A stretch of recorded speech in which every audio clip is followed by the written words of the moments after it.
What's up, y'all? Welcome to the channel. I'm Frank. This is Morals Over Money. This video is being brought to you by Top Dog Law. He is a friend of the channel, and he's shared his story a couple times on here. He's a personal injury lawyer. He specializes in car accidents, slip and falls, sexual assault cases. So if the brother can help you, get with him. Top Dog gets you top dollar. Remember that. So I'm going to finish getting set up right here. So give me a couple minutes, and Rachel will be back in a couple minutes also. Thank you, guys. What's up, y'all? Murph, Tara, Cindy, D, Chris. What's up, y'all?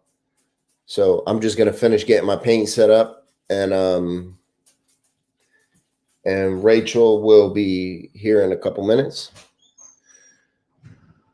Kels, what's up? Barn, what's up, brother? Barn, listen.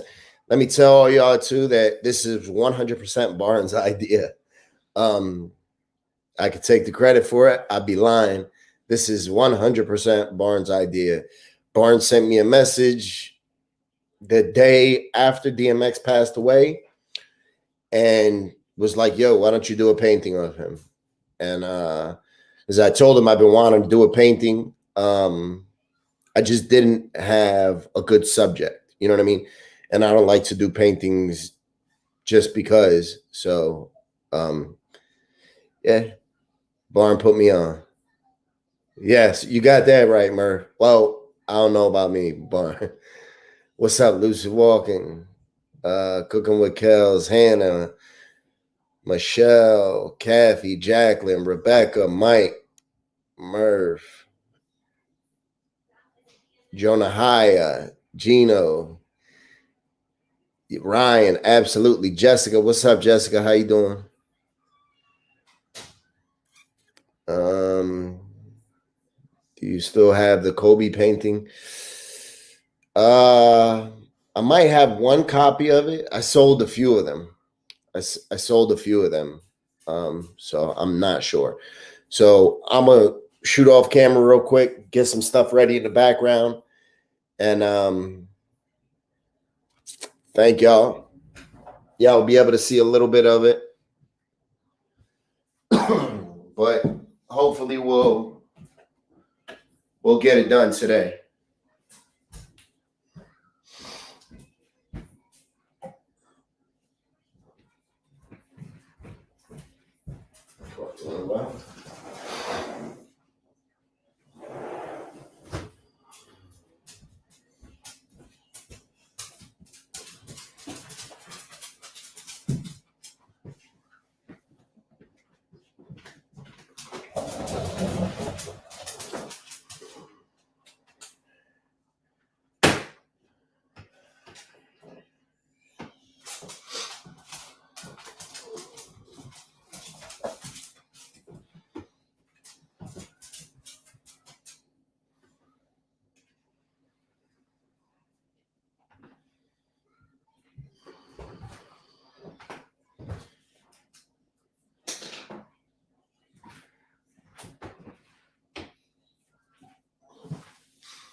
Hey, could I use your phone? Can I use yours to do time lapse? I did it with the Android. I don't like the way it looks though. It doesn't look as good. Thank you.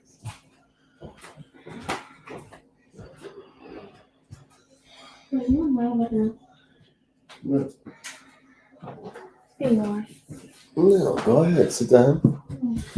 Tell them your dreams. Wait, you took my phone or her phone? Yours. It's right here.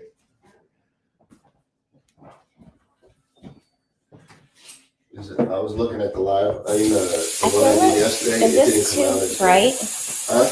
Hi guys. Is this too bright? Oh, it looks good. I'm beautiful than a motherfucker, man. Dang, you married to a motherfucker handsome nigga.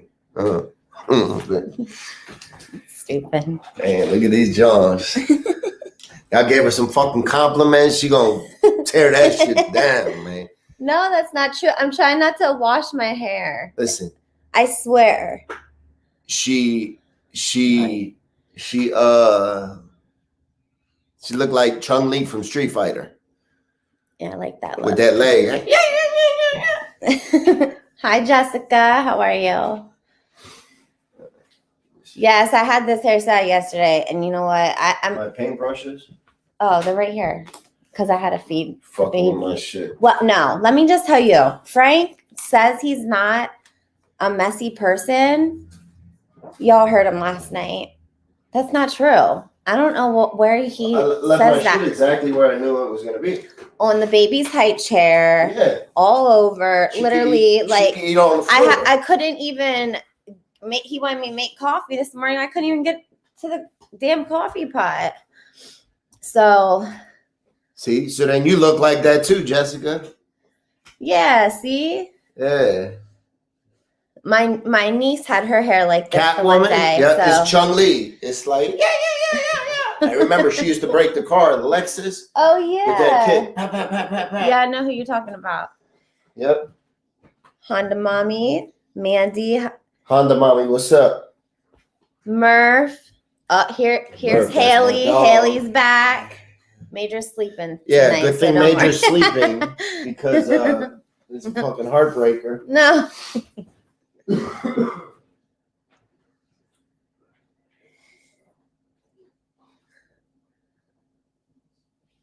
Yeah, I wish we could play DMX now.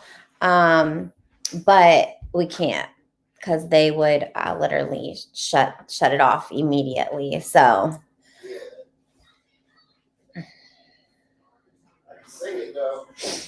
oh God, don't even my daughter was like, no.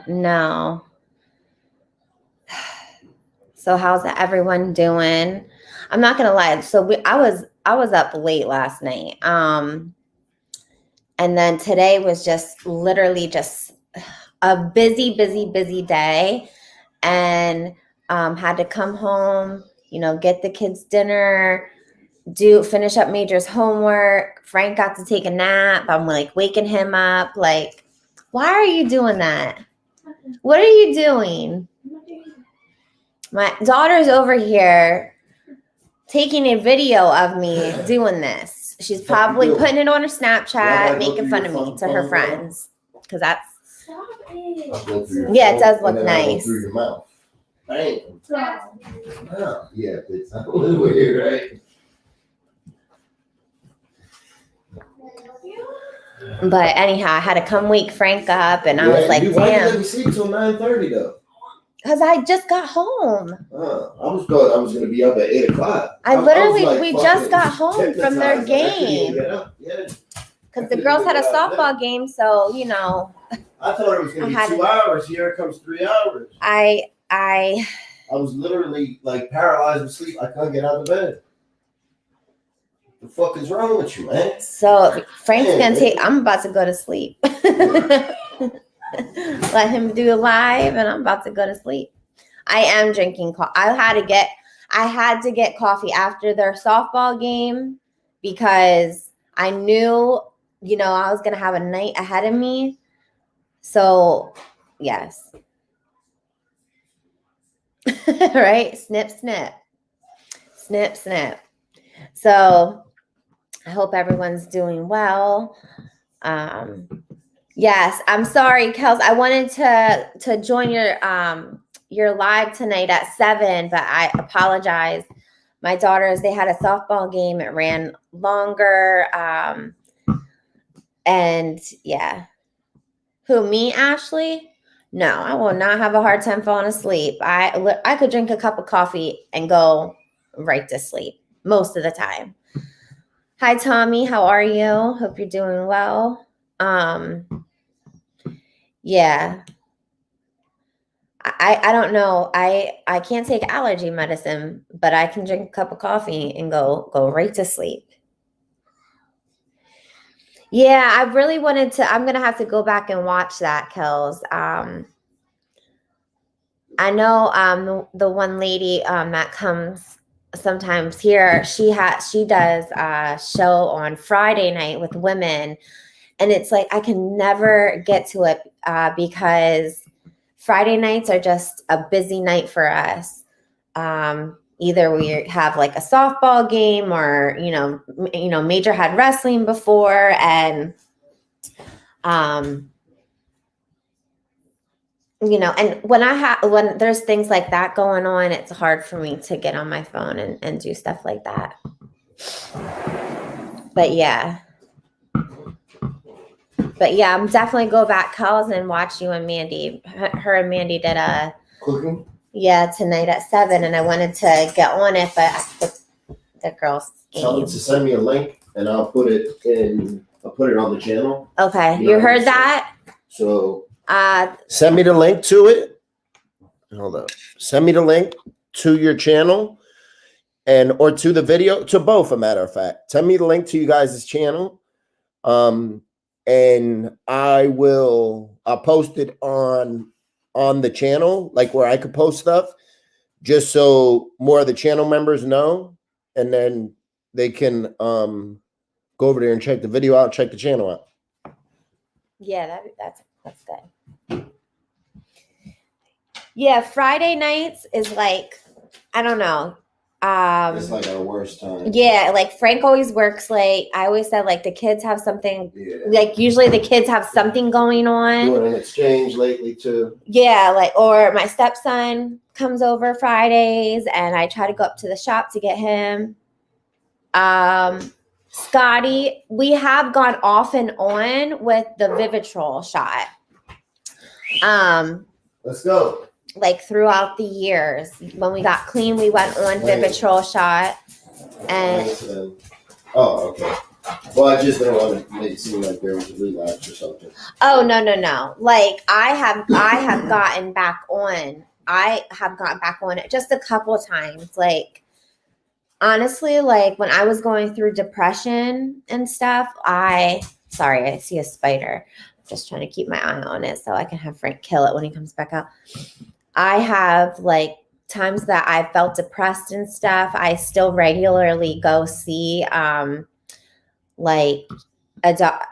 was like an addiction specialist, and he just deals with addiction, and I still regularly go see him just to check in, and it kind of like just is something to keep me accountable, which is nice. And then, if I'm feeling a certain way, he's always like, hey, if you're feeling like you need the Vivitrol right now, we'll be glad to give it to you. So there's been times that I have gone on the Vivitrol shot. But so that's always a good thing. And I just feel like, and I'm only speaking for myself, I won't talk, about Frank. He can share what he wants to share. But I just think it's good that like I always kept those appointments to go back and see him. Like I said, because it does keep you accountable. Like, and he also helps with my mental health as well. Like he prescribed my antidepressants. He checks in on that. He's a great doctor. Yeah. So he always says that's my boyfriend. I got a theory, right? I think there's a little bit more than doctoring going on. He always give me a lot of compliments. I think that he's a doctor / OBGYN when he wants to. No, he was an OBGYN.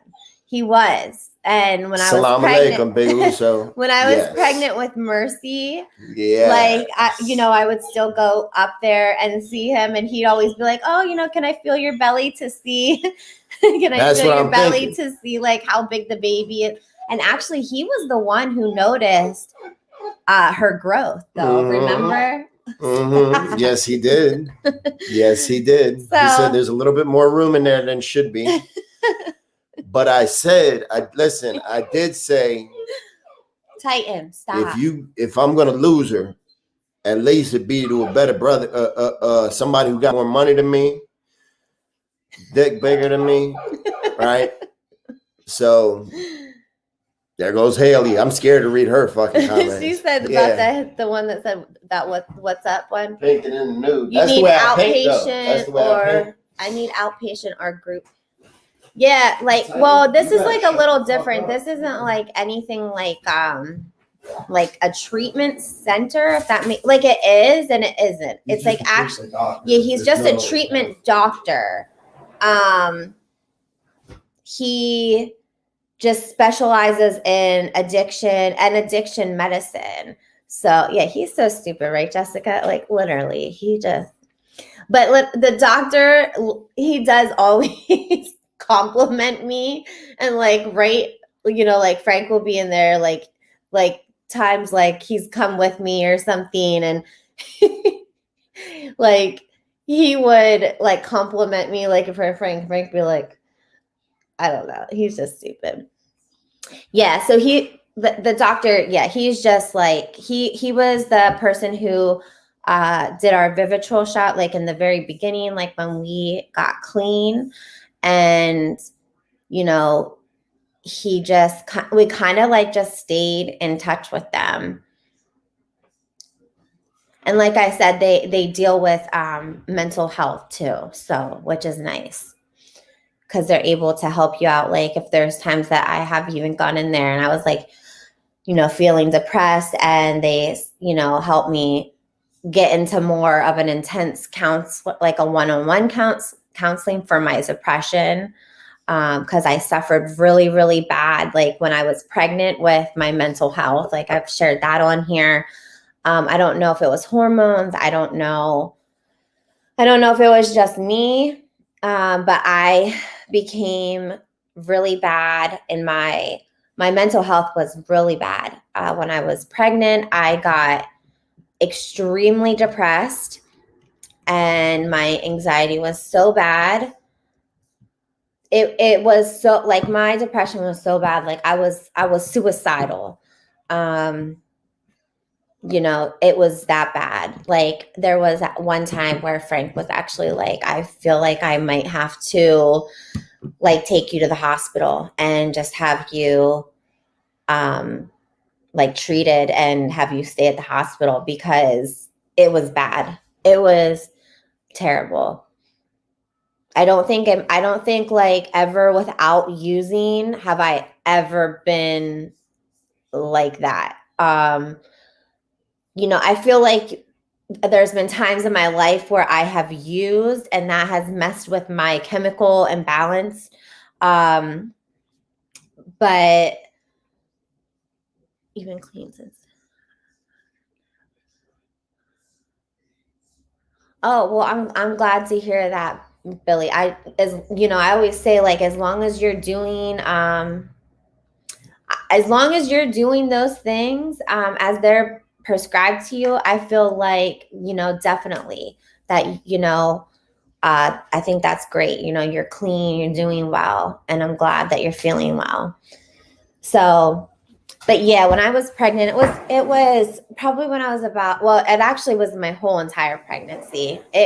I literally could not enjoy my pregnancy with Mercy, because it was bad. I was telling them that you thought, like, that one time that you were going to have to, like, literally, like, commit me to the hospital, like take me to the hospital and have yesterday? Me. No, I'm serious. Stop. Okay. He always wants to joke. No, I did. It was bad. They won't. Yeah, I mean, at that time they had offered me antidepressants at that time, but I was too scared to take anything because in the beginning of my pregnancy, I was taking stuff for hair loss. So it put Mercy, like she was high risk because of that. Like the first couple weeks of me being pregnant, before I knew I was pregnant, I was taking stuff for hair loss, which could cause all sorts of problems. So Yeah. it was bad. But anyhow. So she came here, good, healthy. She's healthy. Beautiful. She's beautiful. Yes. So there's a it huge literally story was behind like Mercy. Literally like that. It was a stressful pregnancy. I don't know if y'all remember, like the people that are still here. I know we always used to be like, can you pray for Mercy, or pray for the baby, because of her being high risk. Like, I mean, I had to get ultrasounds like every week. I literally had a doctor's appointment every week with her because of tests and ultrasounds and just all different things, just to make sure, that she was healthy. And then, they said she was healthy. And then I remember at the end, they started freaking me out and saying like she wasn't growing anymore and she had dropped her weight. I don't know. It was a mess. But now she is fine. She is healthy. She's still little, but I think she's just little because I'm little. So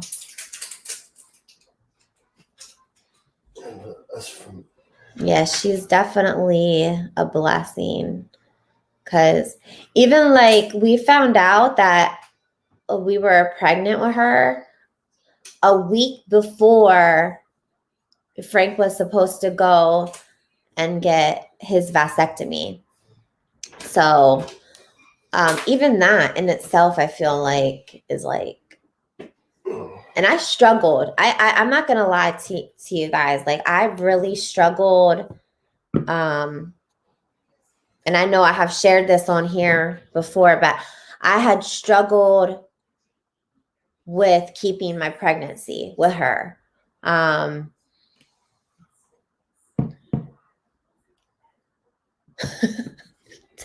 I just saw this comment. So I'm gonna, and I have shared this before, but I'm just gonna share it again real quick because I don't know, we're just talking about it, and I know there's other people in here. Some have heard it before, maybe some haven't. But so when I got pregnant, I decided I did not want to keep the baby. I told Frank, I was like, I don't want to have another baby. And he had told me at this time, like he was busy doing stuff with YouTube, and he was like, I just don't know. I don't, that he's going to be busy and he has, things that he wants to do, but it was ultimately my decision because I was, having the baby, and I made an appointment to not have her. So I had drove to the place and I got an ultrasound, and because they give you an ultrasound to see how far you were. And I was like, I couldn't do it at that time. And I went home and I just was undecided, and I went back and forth, literally struggling, did I want to have a baby? Did I not? Like, I don't know. Like something in me like didn't want, like I was like very torn because like I felt like, damn, we have enough kids. Like, how am I gonna do this? And I'm not gonna lie to you guys, like that was a time in Frank and I's relationship where, our marriage, it wasn't the best that it could be. We've had better times, so I'll just say that. So, and I think every marriage goes through stuff. I think if anybody that's married who says that they they don't, you know, I think that maybe they're lying to you. So, you know, we were going through our own stuff at the time, and I just told Frank, I was like, I really need you to like support me on this decision because I'm not 100% sure and I'm having a hard time. And I was like, I want to, I do want to have an abortion, but I want you to support me. And, you know, he was like, okay, I will. And I said, would you come with me? Because I just feel like if you come with me, maybe it would reassure me I was maybe doing the right thing. So he did, and he drove me to an appointment. Now, we're on our way to the appointment, and granted, we have drove that road, not to that place, but we were driving to Harrisburg. We've drove to Harrisburg numerous times for all different reasons. Not saying that reason, but never has there been standstill traffic. Have I ever gone there on that road that we were on and had standstill traffic? And all of a sudden, I mean, we were literally like bumper to bumper, standstill traffic, like what's going on? Like, and they told me like, if I missed my appointment, you know, they didn't know what, you know, cause I was already pretty, you know, I was getting pretty far along. And, anyhow, to make this long story short, never once have we ever seen traffic in that spot. There was, and I ended up missing my appointment because of the traffic. I went in, they were like, I'm sorry, like, you know, I think they said they could reschedule me or something, but I just was like, it just to me like confirmed that I wasn't supposed to be doing it, if that makes sense. It was like, and I just came out and I told Frank, I was like, we were there and I was like, I can't do it. They ended up rescheduling me. Like, I don't want to, you know, and he was like, you know, he's like, then we're not going to do it, you know, like, then we're going to keep the baby. You know, and we did, but obviously she's here. But anyhow, it was just so odd how like, and I know he even said himself, like he has never seen traffic like bumper to bumper stand still there. You know, but anyhow, and I know people have their own opinions about abortions, you know, so that's not what this topic is about. So we'll just leave that for a later time if anybody, but yeah, definitely Jessica, things that I don't know. To me, it was just like God telling me, like, this is not for you. Like, this is not for you. No, Shannon, I do not. I don't at all. So I don't resent that. I actually feel like the opposite, if that makes sense. Like, I feel like Mercy was just so meant to be that it was like, I feel like all children are meant to be. It just, for us, for me anyhow, it just, hey, what's up? We were actually talking about you a little bit ago. For me, I just feel like she helped like our family, like, if that makes sense. Like, she just kind of like pulled our family together, all of us. You know, I feel like without her, you know, obviously our family wouldn't be complete, but I definitely feel like something about her, like as I was pregnant with her and after having her, it just kind of brought us all together, like all the kids together, you know, Frank and I together.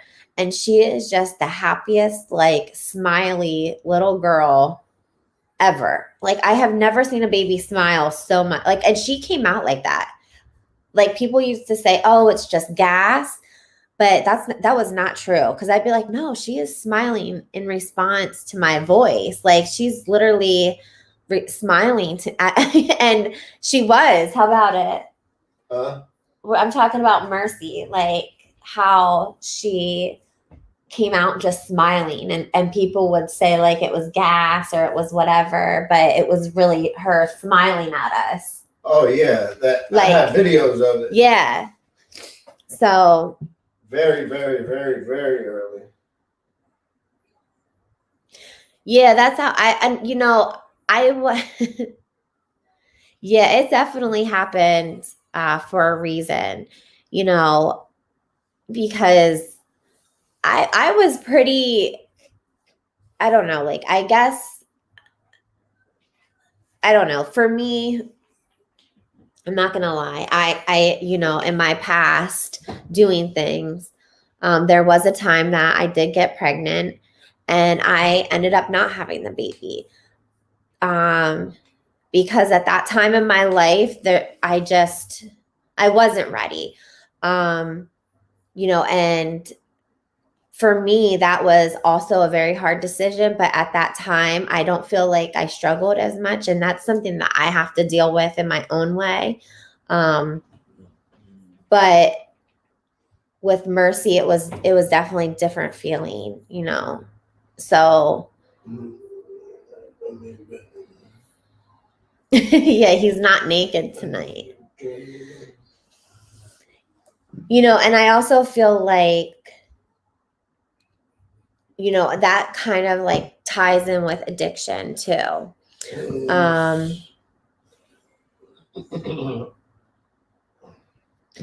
Wait, what? My husband mental abused me. I was going through a divorce. Damn. I'm so sorry to hear that, Tammy. Shannon, I missed what you said. Oh God, he's singing. My baby is 3, but I feel a little resentment, and I didn't really want to know. Oh yeah, I feel like that makes a complete sense. So I will tell you, like, I actually had my twins who are 15 now. I had postpartum depression with them, and I was in, a different relationship at the time. It was not a healthy relationship. I knew at that time, like, I didn't want to be with this person. And I felt I had a really hard time bonding with my daughters. Like, it took like a good year. I know you said like your daughter or your child is 3, but it took a good year. And I don't know if that's because I struggled with, postpartum, and just kind of like, I think I more or less resented their dad. And to me, I was like, I was mad at him, not really mad at my, obviously at my children, but I just knew that that's not the person I was going to be with. And so that was hard.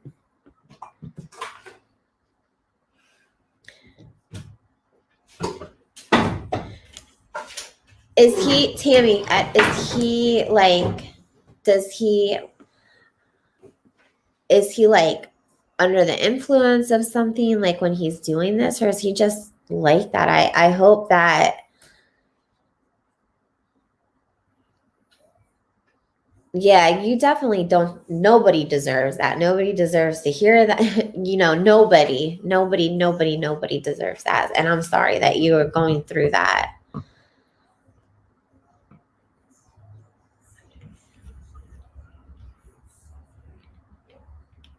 Oh, I'm so sorry, Joanne. I'm really sorry.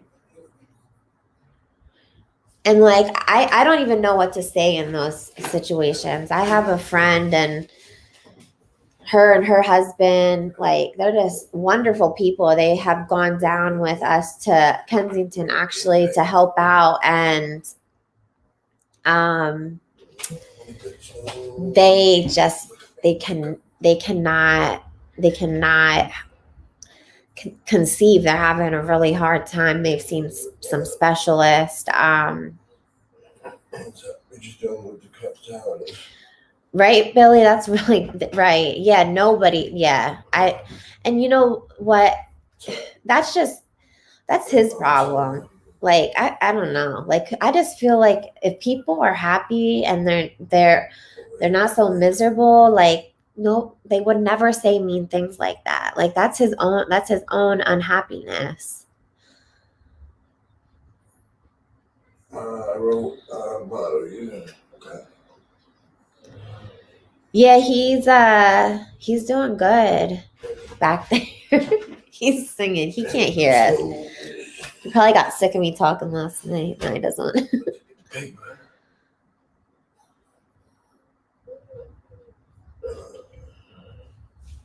Yeah, definitely. I know that they're coming out with different things all the time. I am really sorry about that, because like even when my friend was going, like, she's going through that, I never said anything. I would just listen to her and tell her, and I would pray for her, and I will do the same for you, Joanne, and you too, Tammy, because you're going through it. I just feel like in those situations that those are times to just listen. And it's hard because like right now I'm on live, so it's just me talking. So I'm like, damn, I don't know what to say. But those are things that it's like, it's just, I don't know what to say. And I'm sorry for you. Because in those situations that I don't know. I don't know. That's like his own little technique, Catherine. He was doing it last night. He was saying something about like the brain processes something some way. I don't understand it.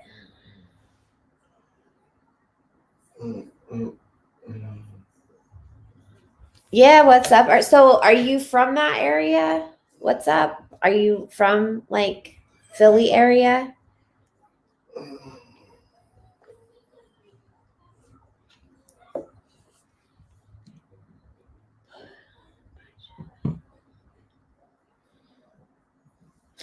Yeah, right. Wait, how did you say that, Kels?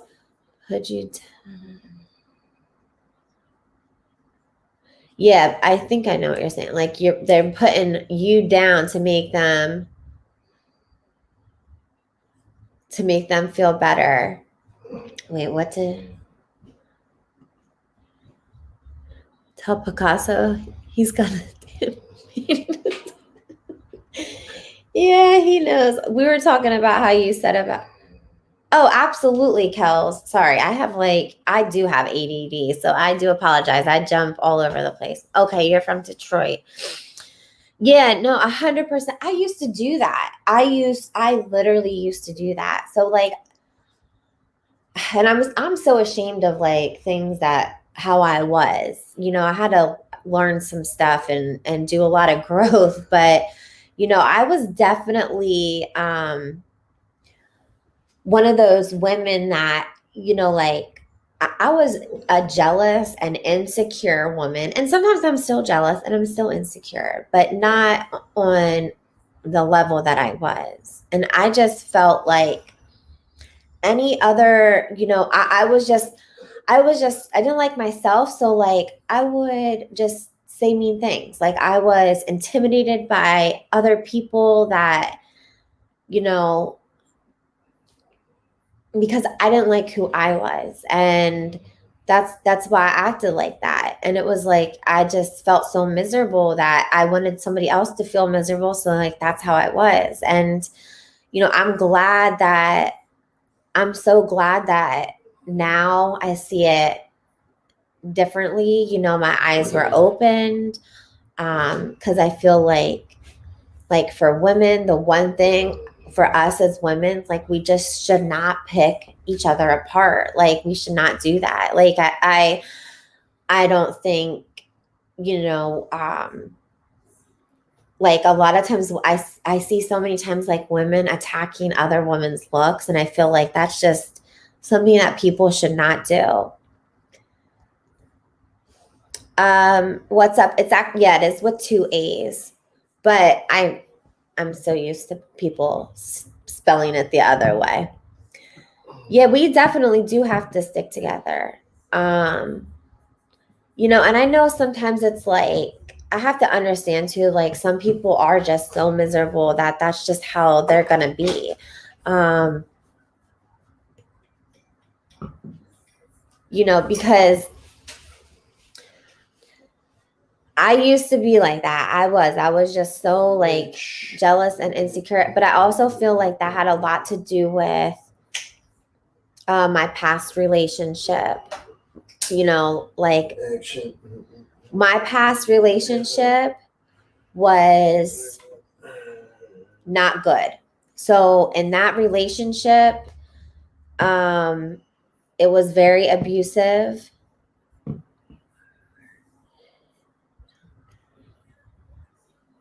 Oh, thanks, Joe. And thank you for that. I appreciate that. That was very kind. Yeah, and I had to remember then, like as going through different stuff, I was like, damn, like I'm never gonna be like her. I'm never gonna be like that person or this person, or like I'm only ever gonna be me. You know, yes, what's up? That's how. That's how. Yes, Jessica, I know you do, and you always do to me. And I appreciate that. You know,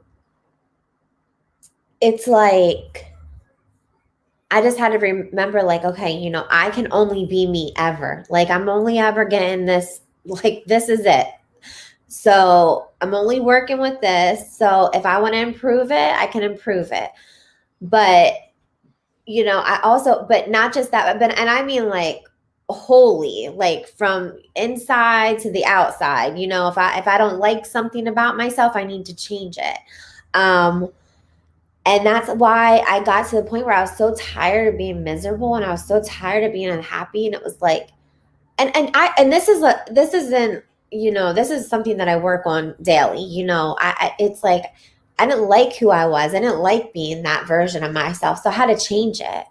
And it is a beautiful thing when other women can be nice to other women. I feel like it's, you know, and I always try to encourage women, like when we go out places or do things, like to give another woman a compliment.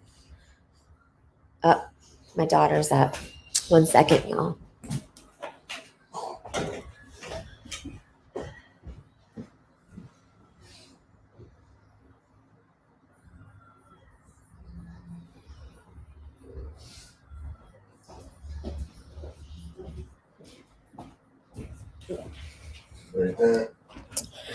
My 15-year-olds are being so, they're really trying to get out of their chores again because she's like, don't, I got her, Mom. I was like, really? But, you know, and I know like not everybody's going to feel like that, and or not everybody's there, and that's okay too. But that doesn't mean I gotta. It's okay, Geneva. I mean, if you want to watch them, you can, and just mute it if you want. You know, you don't have to listen to me. So this quote always makes me think, right? We make a living.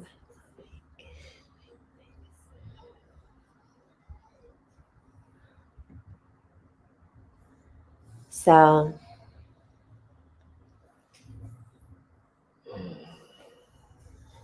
okay, yeah, that's awesome, Windsors. Wait, where are you from?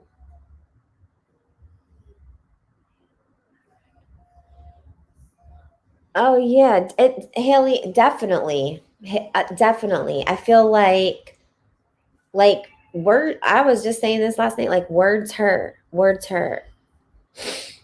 And I don't care who you are. I feel like you're lying if you say that they don't. Where's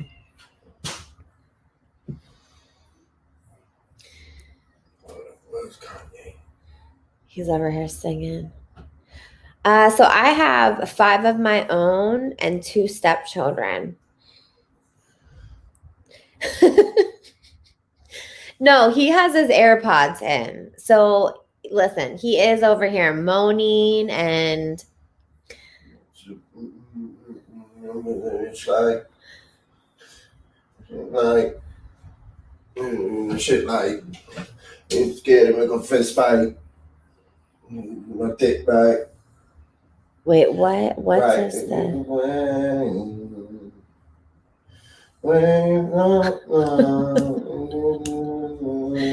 So I just wanted to say that I'm sorry. Some of this goes too fast. Yeah, he's really going.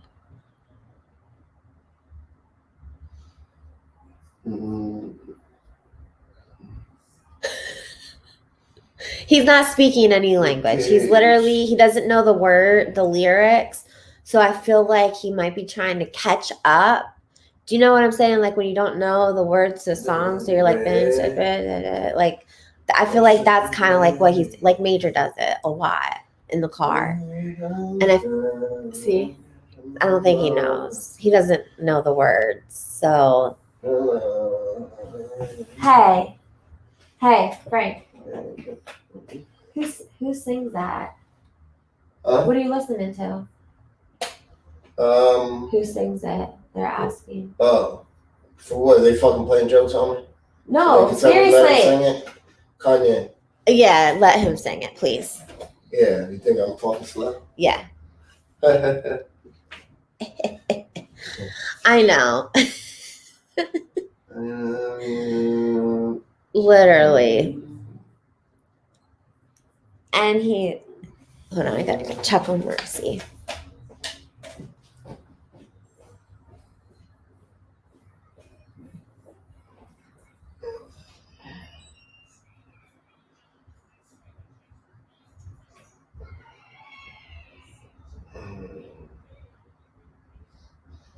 Yeah.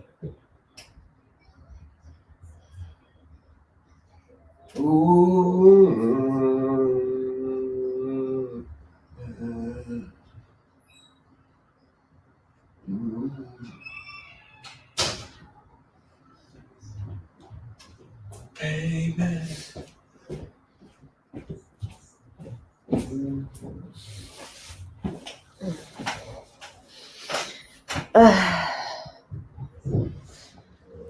I had a C-section with her.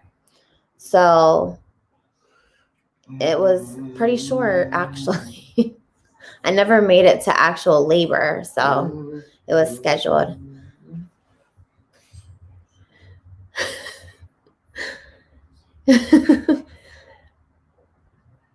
Yeah, she's tired.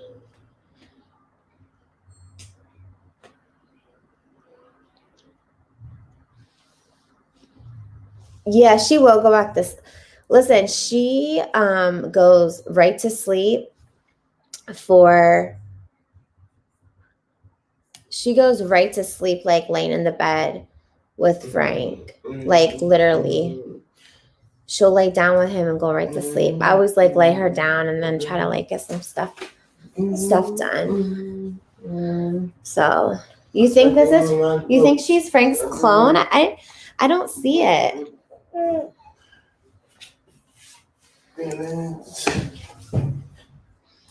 Say hi, Mom.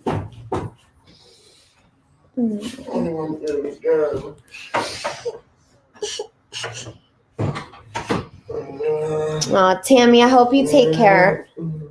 Good night and thank you. She is my cute little baby. Say hi. That's what everybody says. She looks like Major. Here, Mama. Oh, you sleepy girl. She's. Yeah, everybody says she looks like Major. So.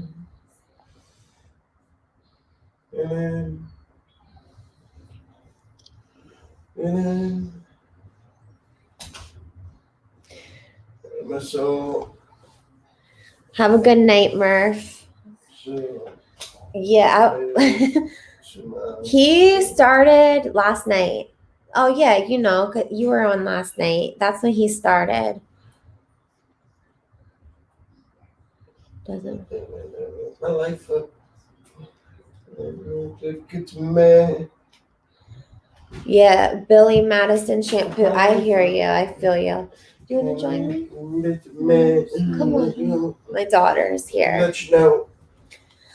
My other daughter. What are you getting? What are you doing? For what? Come join us, please. People want to talk to you. Have a good night, Kels. Yeah, I'm gonna try to check out. Oh no, you're fine. I can relate to that. George, I have 5 children and then 2 stepchildren. Yeah, he has a picture on his phone, Justin. He started that. Rachel, me and my husband have a blended family, expecting a baby in October. Oh, expecting a baby in October.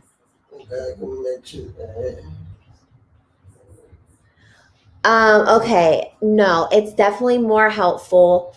Well, for me, I feel like it's more helpful when you have them like older ones and younger ones. Like our age gap is my oldest, they're 18 years apart.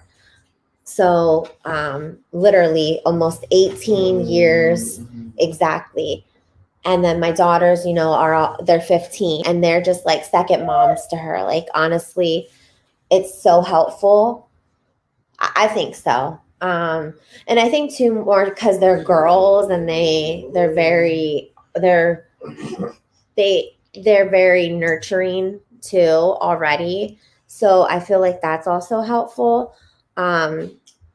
They babysat her the first time the other night when you know Frank and I had date night. So so Geneva, you can mute it, girl. So they babysat her and I just think it's nice. But like my oldest, even though he's gonna be 19, he would never. He wouldn't. I don't know. I wouldn't think he would want to watch her. He's even like awkward when he's holding her and stuff. I mean, he's good with her, but still.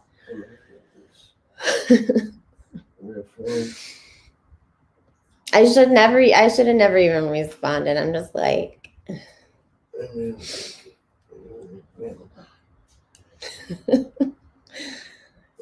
So I don't know, and it's hard having a blended family. Like I was thinking about this like the other day, like people that have blended families, you know, I feel like you can only ever really relate unless you have a blended family. Do you see what I mean? Like people that, you know, are together and just have their children together. It's completely different. It's hard. It's definitely hard. Like none of my sisters have a blended family, so they don't understand.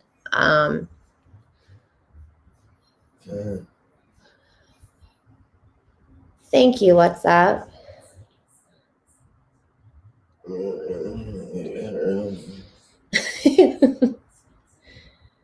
Yeah, I don't know if I always tell like my kids like you know, definitely, you know, that's why like I always feel like that's why, you know, when you're young and stuff, it's like it is really important to like not just have a baby, you know. I don't even. And I know like And some people, like, I feel like sometimes, you know, other families, I know sometimes they take longer and things, they work well together and things mesh well together. You know, sometimes but that's not always our case. So, and I feel like even me, like as a stepmother, sometimes I don't know my role. Does that make sense? Like, obviously, like, you know, my stepkids have a mother, so I would never want to be I would never want to like ever take over that role because they have a mother, you know. But I think it's hard because it's like I don't know my role always. So like I just try to be like a positive female role model. And You mean like, let's get it from, you know, and like you know, and I love them. I love them like they're my own. It's just hard because like I would never want to step on somebody's toe. Like I would never want to do that. I would never want to be like, oh well, I'm also your mom, you know, because I feel like, I don't know, I would want that respect.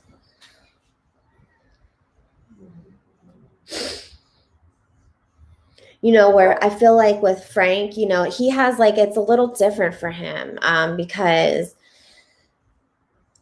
like he's more the father figure to like my kids. Does that make sense? Because they don't really see their dad.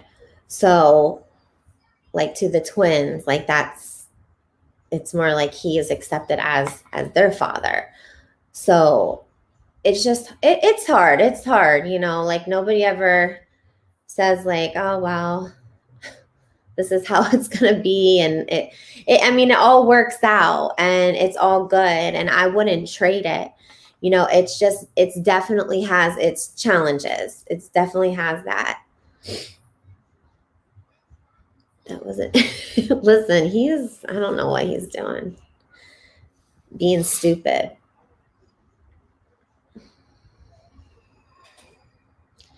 Yeah, right? Like that's exactly how I feel. Like, yeah, he's just the parent and I'm more of the step parent, you know.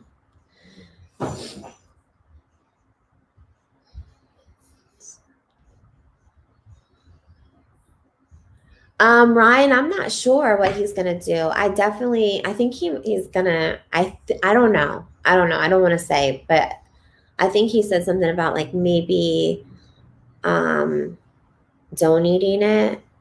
So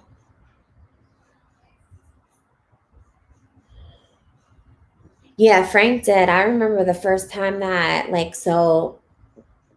I don't remember how old the girls were. We went to a basketball game. He invited us to a basketball game, and I was like, well, I'm going to bring my daughters with. So this was like his first time really meeting them or anything like that. And we got in the car and and they were like, so I don't know, they were like yelling. He was trying to talk to them and they were like, stranger danger. Like, I was embarrassed. I didn't know. I was like, shut up, you know.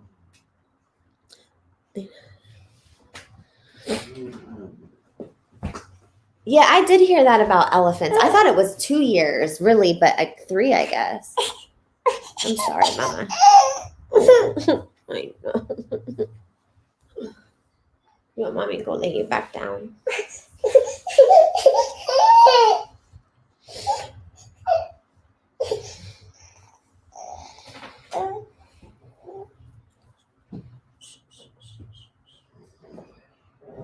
Talk, Frank.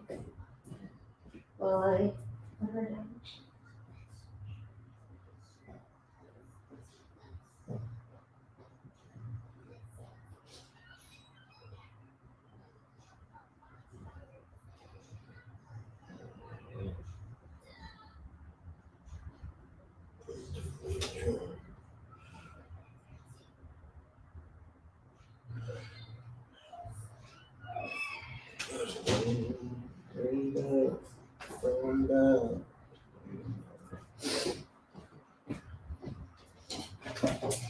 I guess not.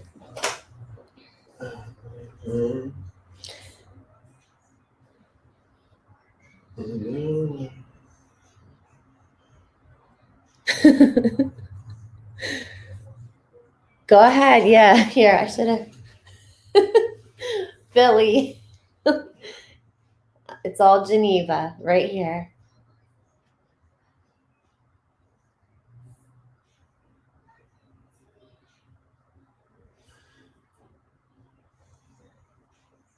He is doing good.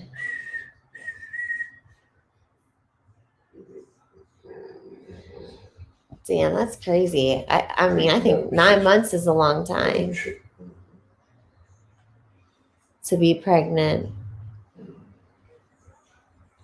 Oh, yeah, 100%. Family does not always mean blood. And there's blood family that I feel like I don't really consider them family.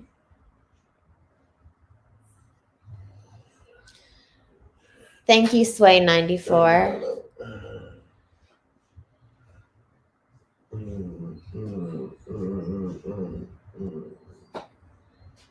How do does anyone know how long ago he started painting? Like you mean, I mean, he just started this one yesterday, but painting, he started it a couple years ago. I want to say like 5-6 years ago. He started doing it.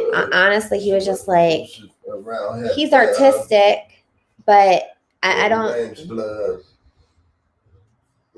I love you, Jessica. Listen, Jessica. So I met Jessica through this community, and she ended up turning into like literally one of my best friends. Like, I just love her. Like, honestly, like she has helped me so much, and she's an awesome woman, and I love being around her. Like,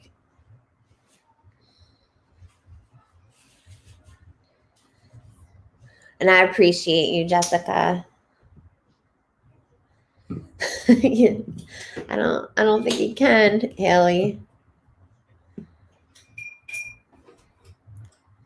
I like it like that with the eyes like that, actually.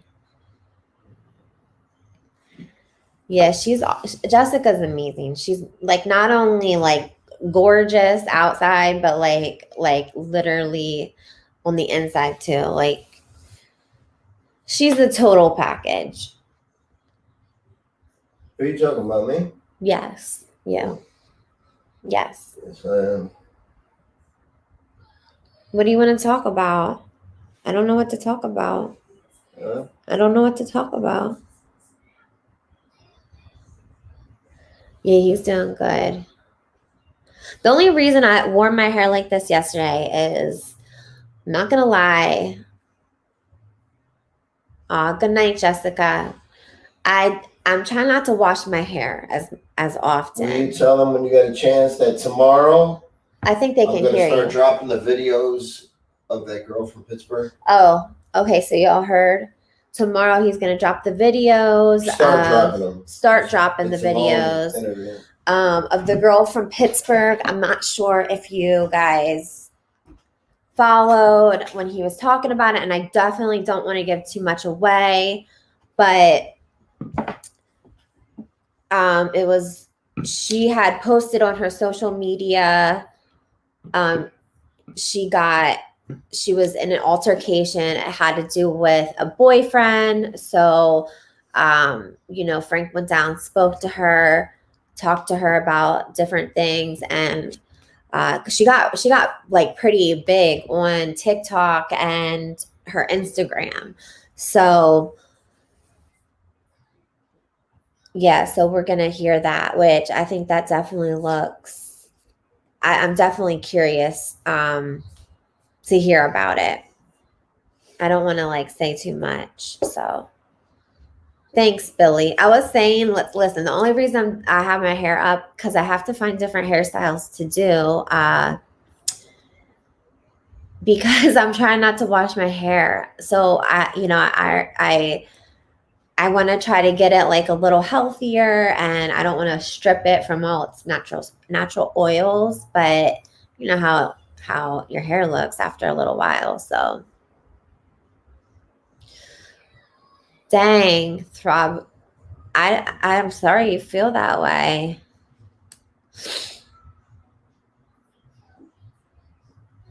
Do I have long hair?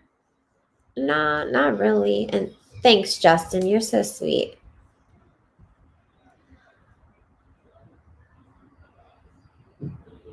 Thank you. I mean, it's like down past my shoulders, but I wish it was longer. It just doesn't grow that long. Like it literally just stops.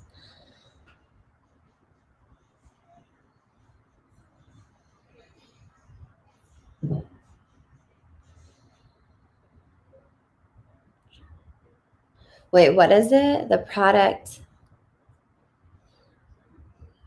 Yeah, I had suffered from hair loss. So that's why I definitely, like, I stopped dyeing my hair. I only use certain products in my hair. And I don't have I don't take any hormones, because that's what the problem was with my hair loss. I'm gonna stop by and give thumbs up. Oh, thanks, Dawn. I'm glad that you stopped by. I appreciate that. Yeah, it wasn't actually after baby. It was actually I think it was from my birth control. So top of skate, I don't know if I'm saying that right. Frank, what do you use to edit your videos? Huh? What do you use to edit videos? Premiere Pro. Premiere Pro. So that's right, Justin. I appreciate you coming through. Do my girls cook sometimes? Yes, sometimes. But lately, we're definitely night owls. Well, I feel like we go through phases. I feel like I'm definitely a night owl. Yeah, we're night owls. So my daughters are 15, but they do cook sometimes. Last year, one of our rules is that I wanted them to make dinner once a week, but right now they have softball, which takes up a lot of their time. So, right? What's up? That's what I'm saying. Like, I don't know if it does not matter that he did drugs. Like, he passed away, like somebody lost their life. Like, it just doesn't, I don't know. So it's 3:45 there. It's 10:45 here. Like, there's a clock right in front of me and I still look behind me. No, I did not see that, Amy. I did not. Yeah, he's doing good. Yeah, Justin's a good guy. Justin's definitely a good guy. So I met Justin for like the only time down in Philly a couple weeks ago. And I felt so bad afterwards. I was like, damn, he probably thinks I'm crazy. So mind you, people that don't know on here, I'm a stay-at-home mom. So I don't get a lot of adult conversation. So sometimes I feel like when I have another adult to talk to, I'm like waiting to talk. And my husband goes to work all day and he talks to people all day. So when he comes home, he just wants to relax. He doesn't want to hear it. Yeah. Which I can understand that though too. So anyhow, poor Justin, I'm talking about when I met Justin. I met Justin and like literally, I feel like I already know Justin now. So even though that's the first time I met him, I felt like And I knew it was him. I even knew it was him. He had Yeah. a mask on and everything. A A hat and a mask. And I was like, that's, hey, Justin. Like, I knew that was him. And when I met him, I just started talking. I mean, I was talking about everything. Like, everything. And poor Justin. He was probably thinking, this crazy girl. She just don't shut up. He actually messaged me that. He did. So. Oh, it's starting to come. It's going to start to come together. I like the eyes like that. I don't even think you should paint them. That shit. Wait until I put that black in there. Then you're going to see. I don't know. I don't know. Maybe because I can't see what. I throw the black in there. You're going to. Really, Ty? Are you serious? Okay, I think you are because you're like good guy though. He said DMX mugged me after a show one time in Camden. He's a good guy though. Yeah. I believe you actually. Yeah, I wouldn't put it past him. Oh, I know, Justin. I felt the same way. It was so nice hanging out with you. Yeah, it was just like I felt like I already knew you and like I don't know. After you left, I told Frank, I was like, he probably thinks I'm crazy. I think so he just does this really as a hobby. He doesn't sell art anywhere. He hangs it up usually in the barber shop. He owns a barber shop. So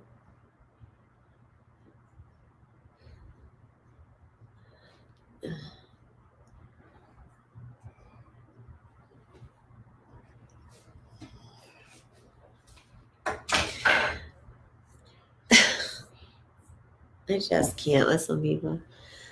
What? Some people, it's trolls, or maybe it's not. They're like, what the fuck, LOL, DMX wouldn't. Oh, he was saying DMX wouldn't do that. He's like, oh, because he's like, laugh my ass, DMX wouldn't do that. Like, mug on, like, well, hey, you never know. And listen. I feel like when you never know. You just never know. I'm not saying he did. I'm not saying he did. Put these stars on too much of a pedestal. Listen, I've met my fair share and been around, like not at shows or anything like that, but I've been around a lot of rappers and very famous people, and they're not what you think at all. Believe me, they're not. That's especially rappers. Like, you know, they're not at all what you think. You get one impression and you be like, oh, I thought this dude had money. I thought he had this. I thought he had that. No, not the case. Yeah, I feel like that could really happen. Like, and I guess Yeah, I'm not 100%. gonna take, I'm not saying he did, he didn't. I mean, but especially too, like, you know how it is when you're using. Who's to say he wasn't like that his people didn't put him on a like budget. Yeah, like, exactly. Hey, we're not giving you your money. Yeah. Like exactly. That's not unheard of. Right. Like I know, we all be doing stuff sometimes when I spent a night with back in the day and they were crazy down to earth. Oh, absolutely. Yeah, he did have a lot of kids. And I bet, yeah. 15 kids. Damn, that is a lot of kids. How many moms, do you know? I'm not sure. I want to say 7 or 8, but I'm not. Don't quote me. Okay. I know he had 15 though. Yeah. Yeah, I don't know. It's so sad. It's just so sad. Yeah, and like no matter however he passed away, I know there was some some people saying he passed away from COVID and the COVID vaccine, but I feel like that was coming don't know is when he went to the hospital, his organs were dead. Right. When he went to the hospital, he wasn't breathing. 2 days later, he started having organ failure because he was on life support. There's a lot of stuff that that will end up coming out, but that people don't know. Oh my gosh, I did not know that, Jess. So, okay, he had 15 kids, and the first time they all met each other was recently at the hospital. I bet. Yeah. I bet. Look how sad that is. That is. Because That's what brought everybody together, because of addiction, and probably also some bitter, bitter baby moms, yeah, bitter feelings. Bitter wives. Yeah, whatever. Probably stuff that was warranted. Who knows? Who's to say? Yeah, and I definitely, because you know how, like, sometimes it's like that in families, especially when you have somebody actively using. Yeah, but just think about our own families, right? We got a whole bunch of shit going on in our own families, and I don't think none of us are millionaires. Right. Now imagine millionaires, and then you throw on addiction on top of that. You know what I'm saying? So. And like, it just gets messy sometimes. It's just messy. Like when you have dealing with that many people, there's going to be people that don't get along. You see what I'm saying? Like it's going to happen. I'm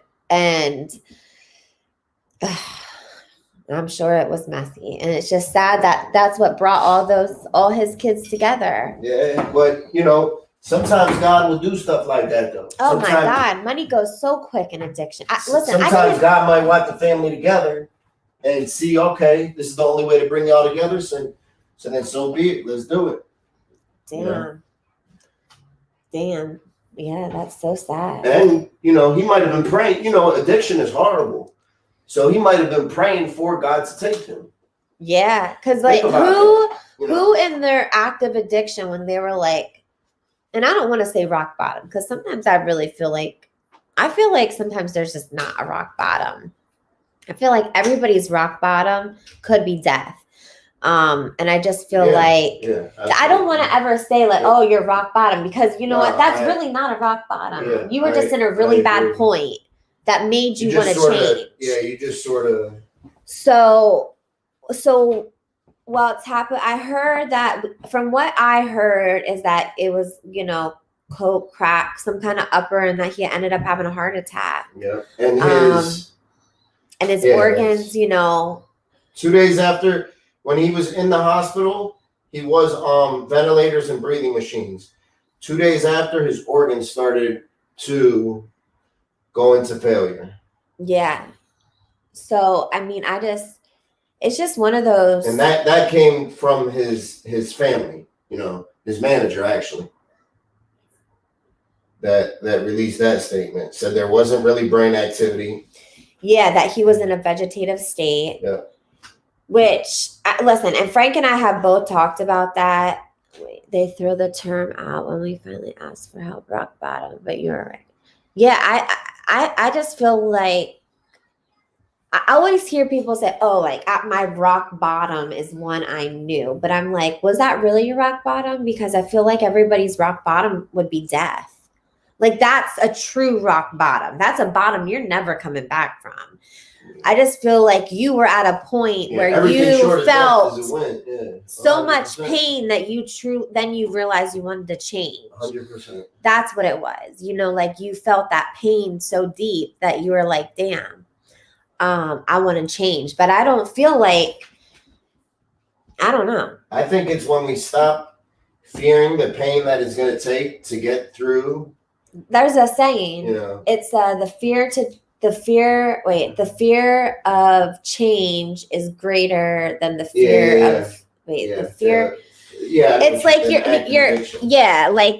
change. I know what you mean. Yeah, like the pain of staying the same is greater than the fear of change. Yeah. If that makes sense, so we're trying to figure it out over here. Yeah, because you figure that's the worst thing, is knowing, all right, I'm about to be sick, I'm about to be emotional, I'm not going to have this painkiller, this crutch. Yeah, and I remember and I get it, like, so scared of withdrawal, Yeah, especially now. Where they're saying now, because of the trank and all that shit, that withdrawal lasts, into 2 months.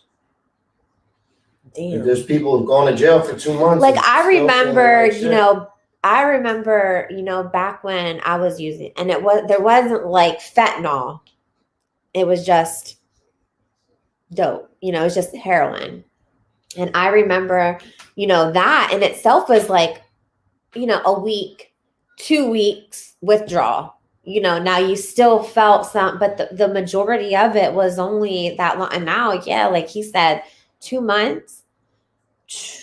That shit's crazy. Yeah. Yeah, and I agree with that too, George. I'm a Christian.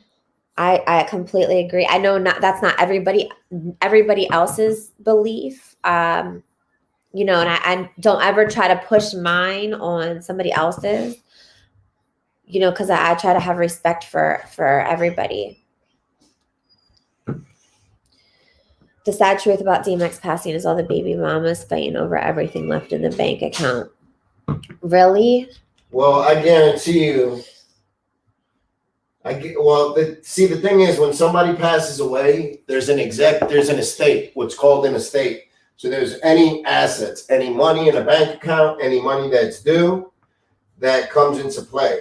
So somebody by the court will be awarded the executor of that estate.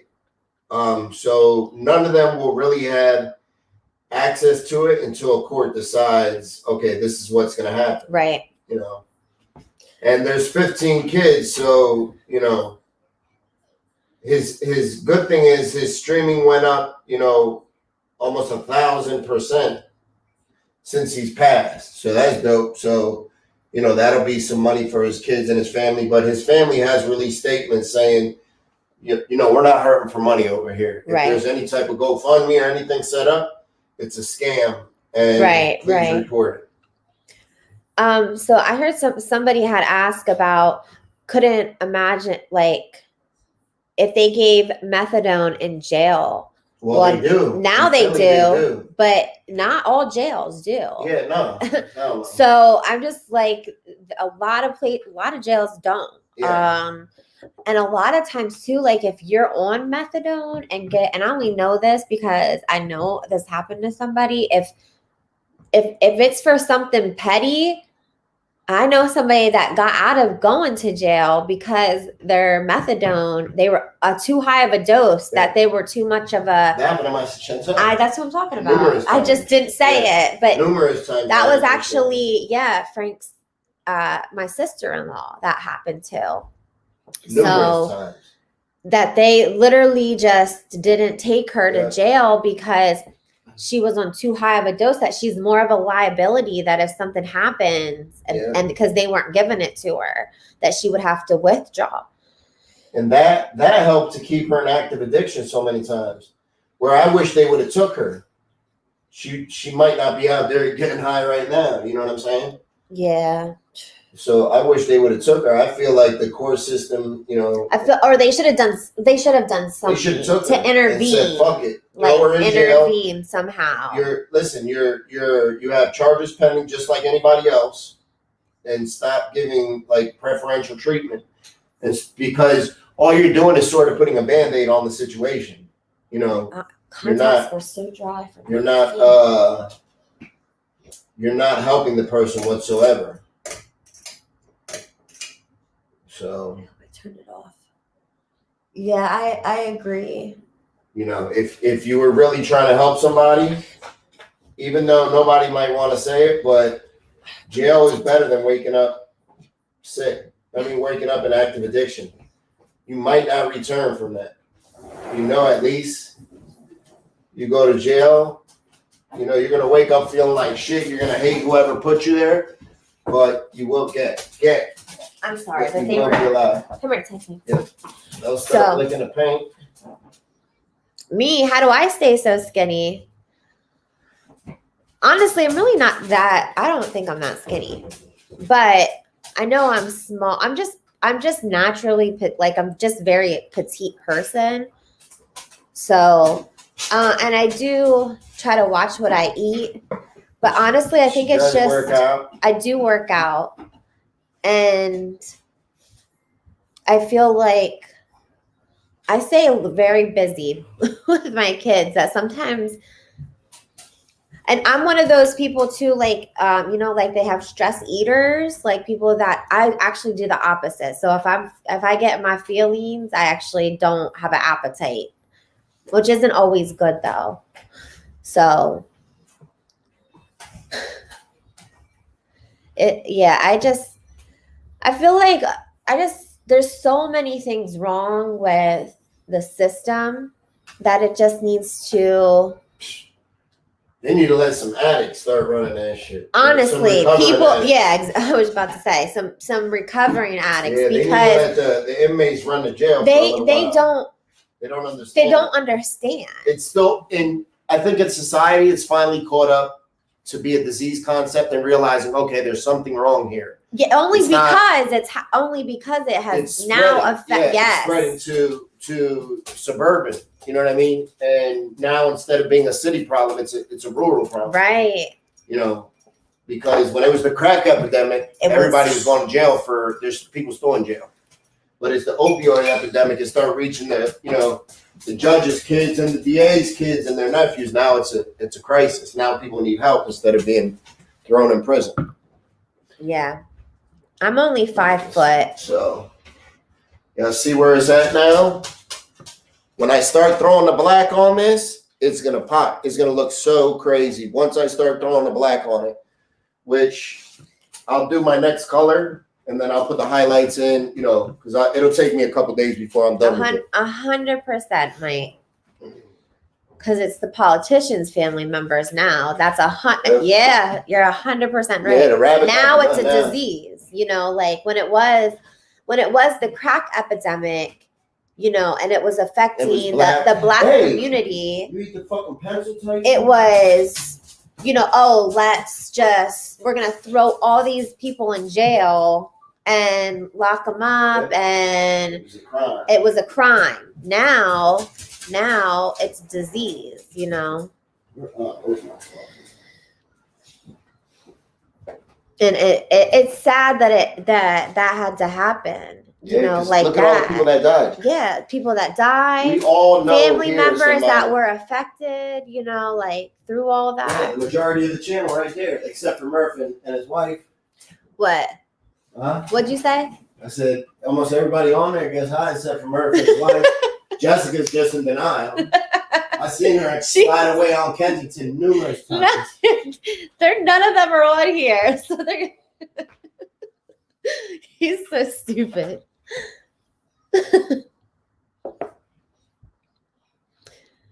I don't know how he does it. I really don't. I'm not artistic at all. I don't see any kind of vision. Nothing. I can be a moderator if need be. Do we have somebody? Sometimes I just let it go. But only if they're being real rude or being disrespectful to other people on here. So they quick to help their own. Oh, 100%, Sharon, 100%. That's why the system needs to be rebuilt. It just needs to, I don't know. We need a clean slate and we need to rebuild it. So, well, thanks, Justin. Sometimes, listen, I'm not going to lie, and I'll say it now because he said that. Sometimes even being a wife, I feel is being even more than a mom. You know what I'm saying? He is doing a really great job. He is. My husband is very talented. He's just one of those people, he does inspire me. I always tell him, he's one of those people that he will just put his mind to something and he's I'm going to do it, and he does it, and that's it. He just does it. Even when back years ago when we got clean, he was I'm done. And I just was and he was done. he was just like, I'm done. I'm not doing it no more. And he just stopped. And me, I was like, I just feel like I wasn't that strong. Like I had to, you know, go to a treatment facility and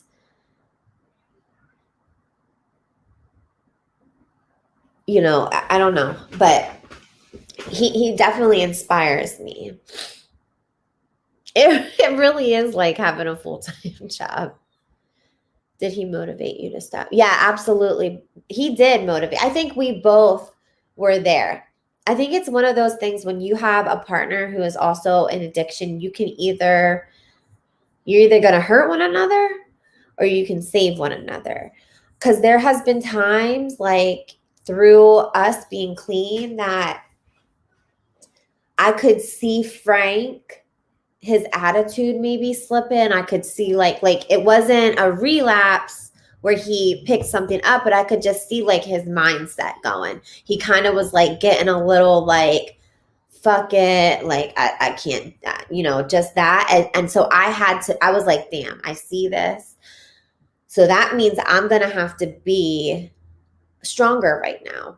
So I'm going to have to, does that, and like he has done that for me too, where I have been in the situation where I have been in like, you know, where he sees me kind of like, you know, my attitude changing and all that kind of stuff. And he sees that and, you know, he's had to like be the stronger person. You know, so we've been grateful in these last couple years that we have been able to do that for one another. But I also feel like I think it's scary in the beginning when you first get clean because there were times like when we first got clean, I'm not going to lie. Like he was the one who wanted to get on the Vivitrol shot. He was like, we're getting on this Vivitrol shot, so we can't use. And that's it. And he kind of gave me like an ultimatum. And because I remember I was like, I don't want to get on it. Because I think I had a reservation. I still had a reservation. And he kind of gave me an ultimatum where he was like, if you don't get on this, then me and the kids can't be around you right now. And I was like, damn, okay. So I did. I got on it. And it was the best thing I ever did. But I remember it was hard. I remember the first couple months, like he was definitely the stronger one when we first got clean. He took me to the barber shop with him every day. Remember? What? Remember when we first got clean and like I was telling him like you just said you were done. I was like, for me it wasn't that easy. And he's always said that I was. We're different type of addicts. Yeah, like I'm the bigger. She's the more of the dope fiend. Yeah, I really, you know what I mean? Yeah, I really am. But I think I also, not to be rude, but I used a lot longer than him. Yeah. Too. Yep. Where it's like more of the craving that you have, you know, the not wanting to stop, the getting addicted to the lifestyle, the needle, you know, so much more. That was me. And like I said, when we first got clean, it was like, come on, you had given me like, you wanted to get on the Vivitrol shot where I was like, no, I don't want to get on it. And you kind of gave me an ultimatum. Like, if you don't get on this, then you can't be around me and the kids. And every day he made me get up and go to the barber shop with him. And I had to go up there and I was pissed because I still wasn't feeling 100%. I remember he'd make me go to the barber shop with him. I'd sit there. It was boring. I'd throw little temper tantrums because I didn't want to be there. But it got better. And at the end of it, I was grateful that, you know.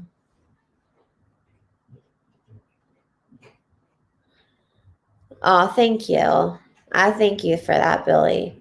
Yeah, and I really feel like that because there are times, you know, it's not always a 50-50. It can't always be like that. Sometimes your partner just, because of different reasons.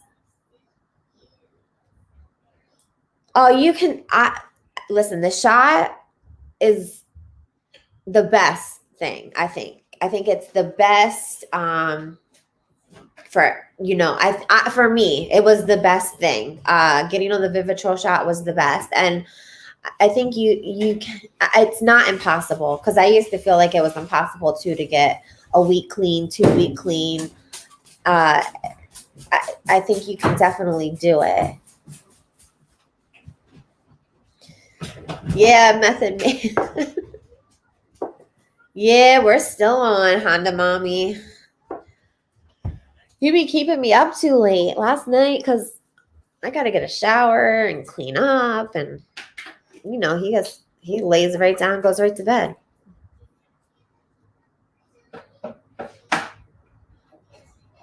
Yeah, like I was saying, like it can't always be 50-50. It's like sometimes if your partner literally can only give 20%, you got to be like, all right, you know what? I got to give 80 right now, because that's just what I got to do at this time. You know, it's not forever, but sometimes it's just like that. There were times like in our relationship that, you know, Frank went to jail. Frank went to jail for 2 years, and I knew at that time it was like,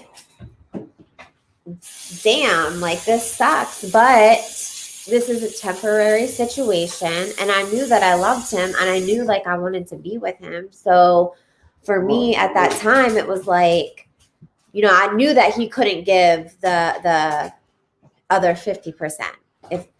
But he was my biggest supporter, and he called me every day, and he helped me a lot as far as he encouraged me to do things. You know, I went to school while he was in jail. I went to an LPN school. I got my LPN. I got my license while, you know, he was doing that. And he helped me in the sense that, you know, he helped me, encourage me to do it. And I'm grateful I did, because that was a hard time. Going to school. He was in jail. I had, you know, 4 kids. I lived with my mom, which was good because, well, I didn't have a choice. We didn't have a place, and I became homeless, and I had major. So I had to move in with my mom, and that was, I remember I was so embarrassed to be like, hello, can I come in and live with you?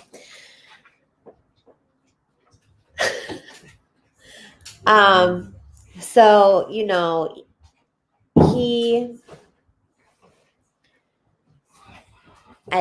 but anyhow, like when I stayed with my mom, and I went to school and I worked, and it was a hard time, but I'm so glad. And that made me feel so strong, because when I was doing that, I was like, damn, if I can do all this, I can do things.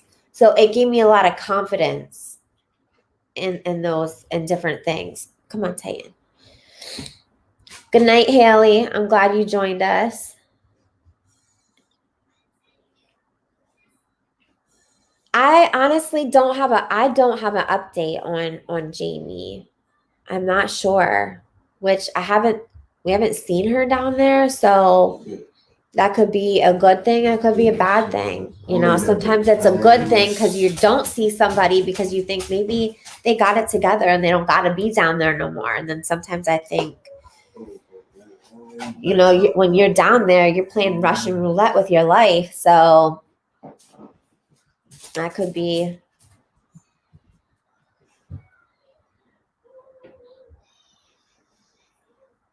Honda Mommy. Thanks, Jersey with Jules. I was saying, listen, the only reason I haven't washed my hair. So, you know, sometimes it just be like that. Tomorrow I'm going to put a hair mask in my hair. So I won't wash it again. I'm going to wash it Friday. But yeah. So I guess, you know, a lot of times, like Frank and I were talking, like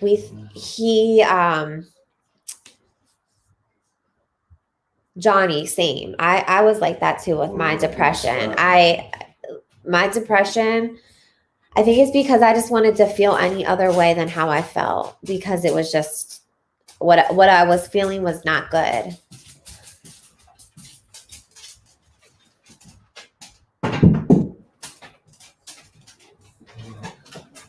Oh, thanks, Marie. He is very talented. Look, I'm not as talented as he is. I just have babies. John, he has sold a couple, but it's not something that like he does.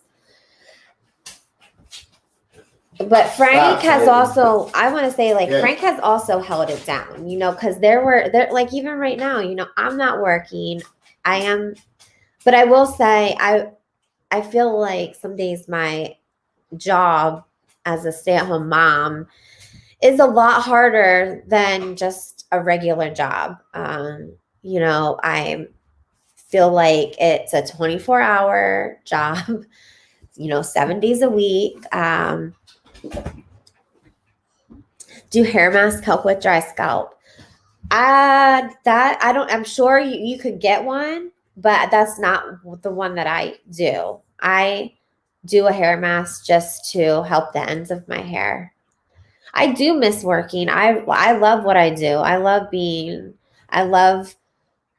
what I do, and I miss it. But I also love being at home with Mercy, and I love that I'm able to do things with my kids that I've never been able to do. I've never been able to be at home with my kid.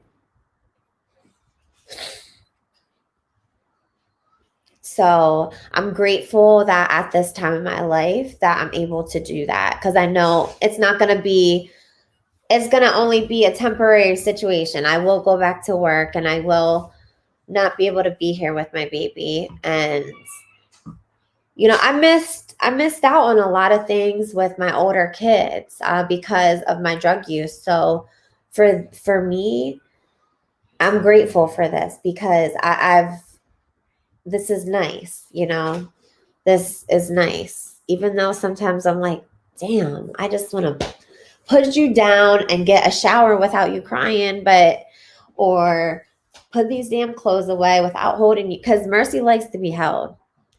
But yeah, like you said, you can never get that time back. So I feel like maybe I kind of am making up for lost time with my older kids, with my younger kids, but that's, you know.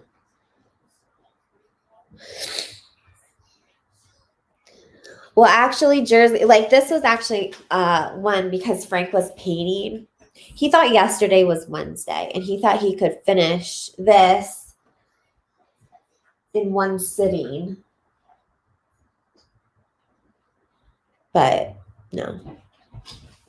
So, yeah, being a mom is really, really hard job. Like, sometimes I'm like, oh my God, if I hear mom one more time, I feel like I might just snap. But then it's like, damn, I'm grateful for that, because there was a time that I was fighting to get my kids back. You know, like my older kids, I did lose them for a short time when they were young. You know, my daughters, they don't really remember it.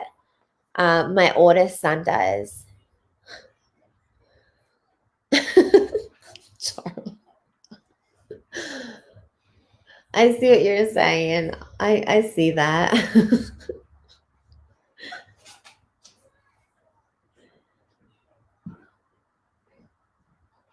Okay. Yeah, I mean, I have gone to NA, but I feel like, you know, there's other things. Different things work for different people. So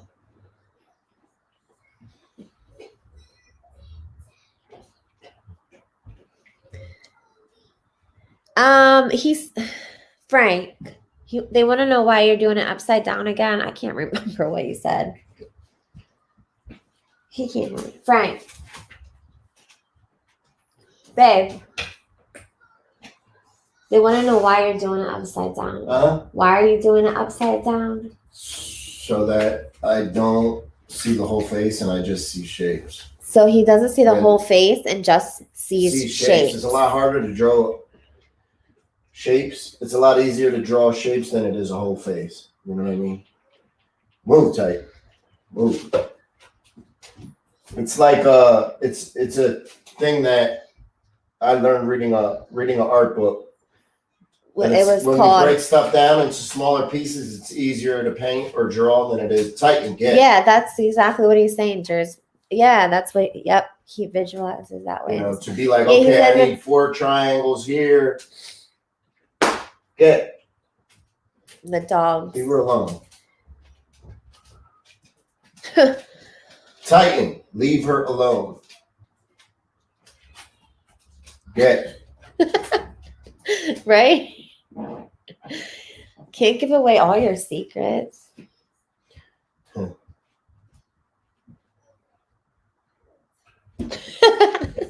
He's like, what works best for you? Some do NA, some do one-on-one counseling, some paint in their kitchen. Yes. Or live. So, what, baby?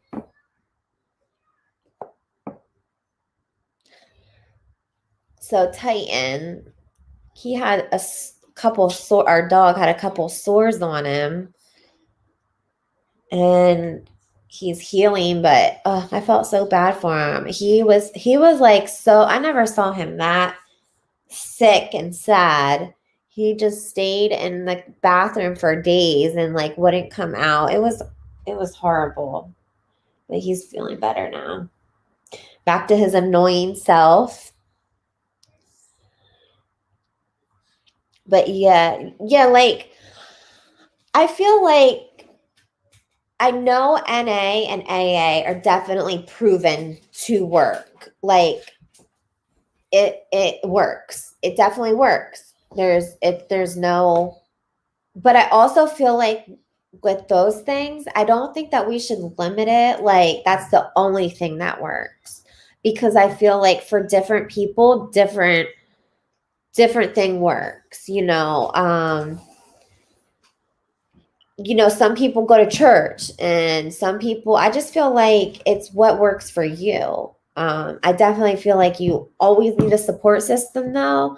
And I think that you need to know you and need to know what triggers you. And I definitely am one of those, I'm a firm believer that relapse happens before you actually pick up. So you need to know when your moods change and different things like that. But I feel like not everything works for everything, everybody.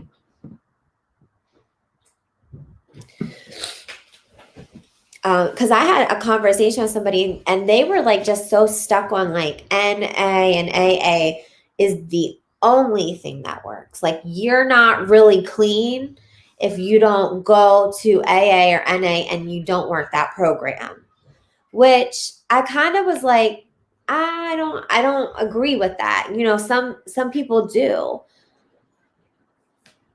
I definitely agree that works, but I definitely think that you can stay clean doing other things too. I think it's always like for Frank and I, well, let me speak for myself. Like I got clean in going to NA, but, and I'm grateful for that. And if I would ever, get into a jam, or sometimes I feel like going because I need to connect with other people, but I also feel like, that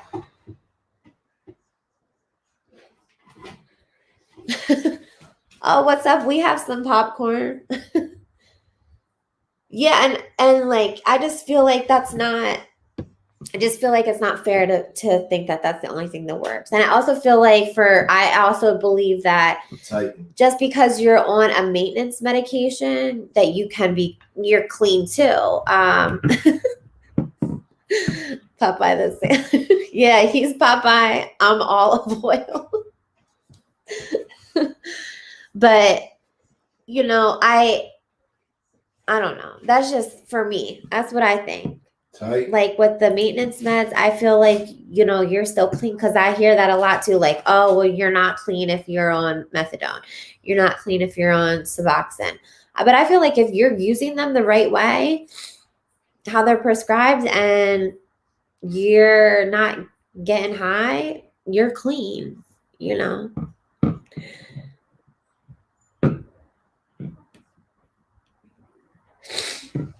He is gifted.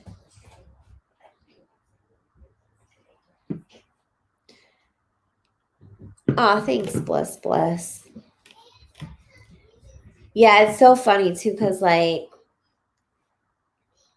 Major, he just like, and even Frankie, like Major and Frankie both, like they just want to be just like their dad, you know. They like, Frankie will be like, do you think I'm gonna be as tall as my dad? Do you think, like, he'll come here and like ask all the questions, and Major too, like he wants to be a barber. Oh yeah.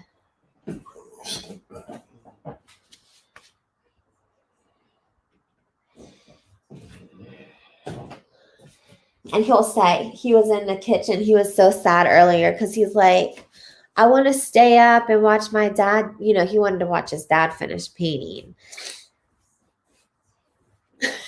Honda Mommy said, can she wants to know if she can hold that painting for you. If what? She wants to hold it for you. Oh, yes. I was going to ask her, actually.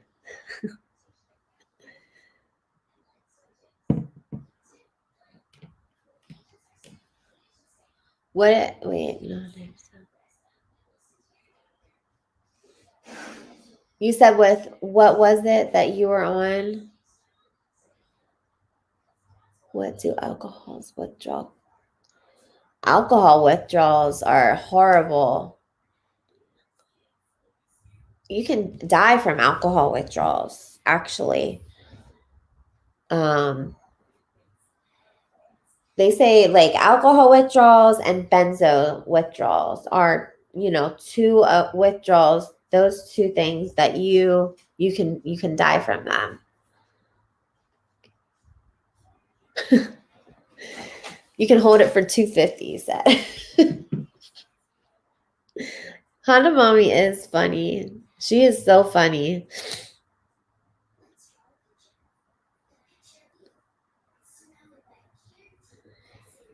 Oh yeah, of course. Listen, I feel like I feel like it's not fair to say that, you know, like that you're not clean because you're on. I feel like there's some people that, because of just who they are and their makeup, they might have to be on something for the rest of their lives, you know, like, and if that's what makes them a better person and keeps them off of drugs and keeps them being like a productive member of society and all that, I feel like there's nothing wrong with that.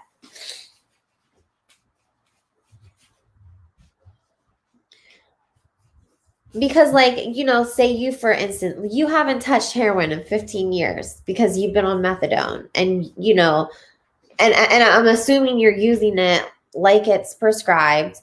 So, like, why wouldn't I say that you are clean? Like, to me, I feel like that's not fair. That wouldn't be fair. Yeah, and for people putting them down and like that kind of stuff, I just feel like that's not. I have a friend, and he always says, like, he will never get off of Suboxone. Like, that's what keeps him clean, and he will never get off of them. And I feel like, you know, and every time he's tried, he ends up using. And so he just now, he chose to be like, you know what, I'm not going to get off because I don't want to relapse. And this is, every time I've tried and they've weaned me down or took me off, I ended up relapsing. So, you know, and he's doing great. Like, he is doing so good, like, for himself, and he's happy and he's doing well. And I'm really proud of him. Good night, Justin. I hope you have a good day tomorrow and a great night. Yeah, right. We judge people more in our society with mental issues than other issues like diabetes, etc. I think it's because we don't understand them. Oh, absolutely. Absolutely. I completely agree with you. Like people don't understand. People don't understand and it has a stigma. Um yeah, it does, right? Through faith and grace. He was right. I thought it looked nice with the eyes like that, and now it's like, damn. Uh Yeah, so they said, I know. So Ruby, we were actually on here last night talking a little bit about that. Like, some people had said it was because of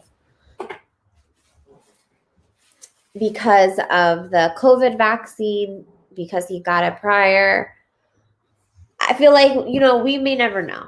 We may never know. Obviously, there's going to be an autopsy, and I feel like either way, no matter what it was from, whether it was from the COVID vaccine, whether it was from a drug overdose, whatever it was from, he lost his life, and I feel like that's sad. That is sad. So no matter what it was.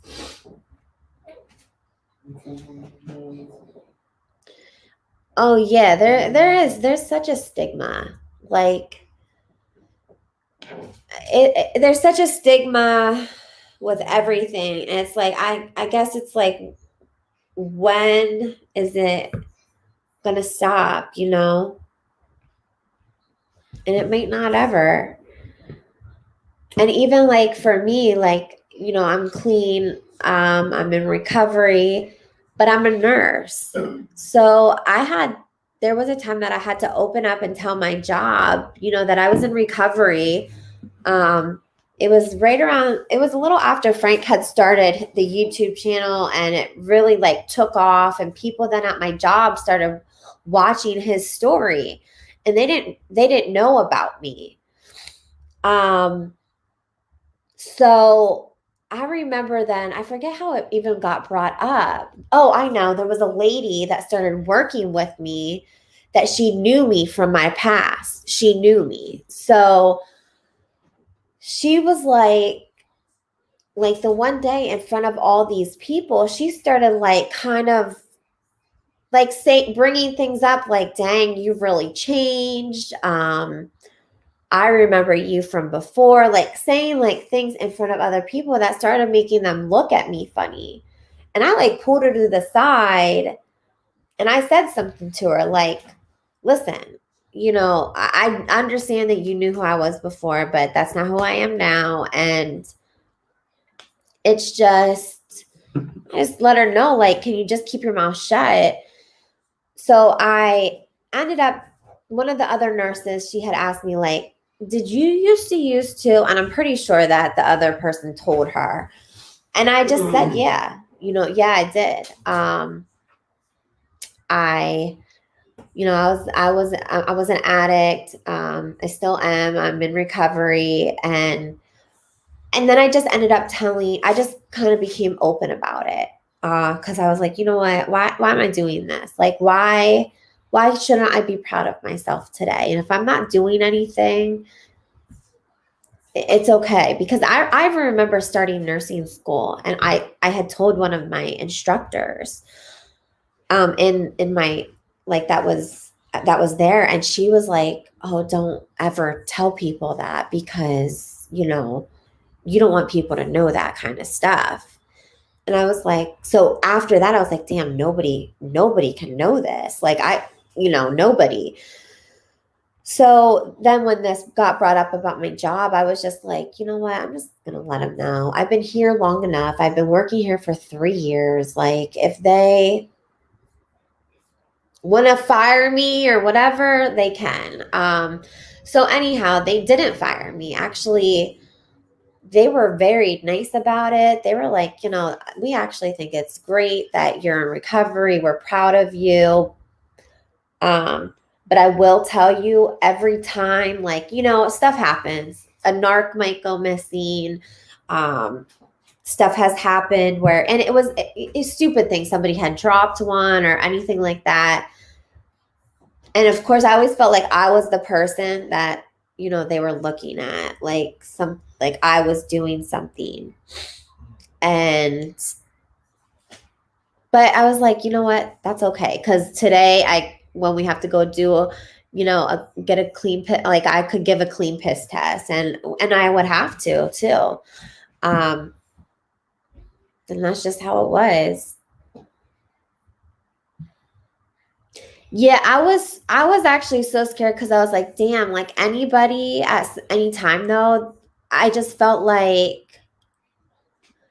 they could tell me, well, I don't want her taking care of me because of, whatever. So I was always very insecure about that. But I always but I was also very cautious at that job to always follow the rules as far as like, how everything should be handled with narcotics because I was like, damn, I definitely am not going to be, looked at or anything like that because I felt like I had to be like that, Obviously, I always would follow rules, but there's times stuff happens but I was like, no, I am always following the rules. What? Oh, thank you, Marie. From what? I'm sorry. Oh, thanks. What's up? Yeah, I mean, I do feel very proud. So,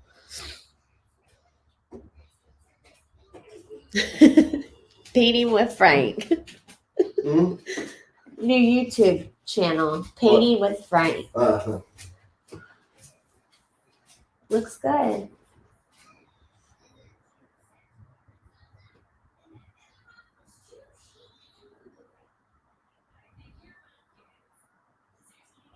Like I could never have done that. I would never.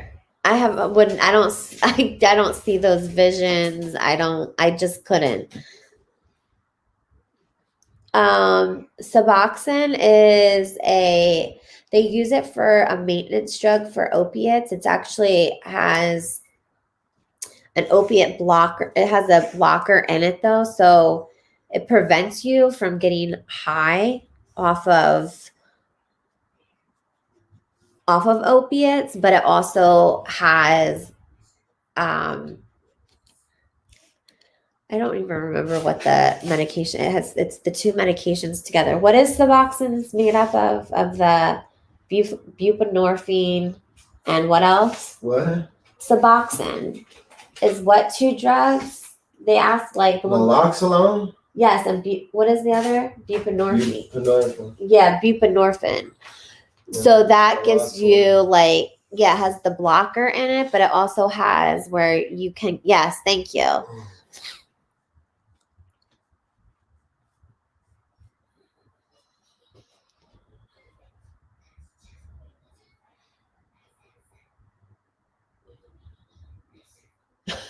Jamie, I used to clean hospital rooms. I found a diamond ring on the floor. I thought it was a test. Hey, and it might have been. Might have been a blessing from God. Right? Who am I to get away with God's plans? Yeah, the subutex is just the buprenorphine. I don't even know if I'm saying it correctly, but yeah, so it gives you the feeling of, it almost gives you like a high feeling, I feel like not after, like, because I was on it before, not after you use it for a while, because I feel like you kind of get a tolerance, but it also has the blocker in it, so you're not to be able to use on it. He's good. He's doing, his depression is a lot better. It's this. Is this bad stuff too? Well, it's not bad if you are using it correctly. They use it as a maintenance drug, kind of like if you've ever heard of methadone when people are coming off of opiates.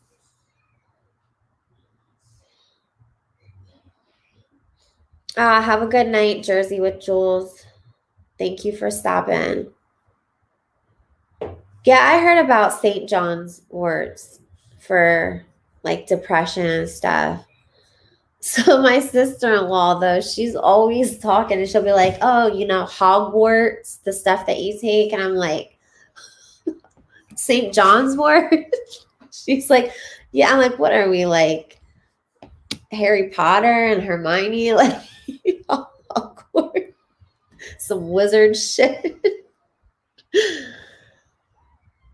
Wait, who said that? Wait, if you ever find time, listen to me on YouTube. I know. Okay, Marie, I will definitely.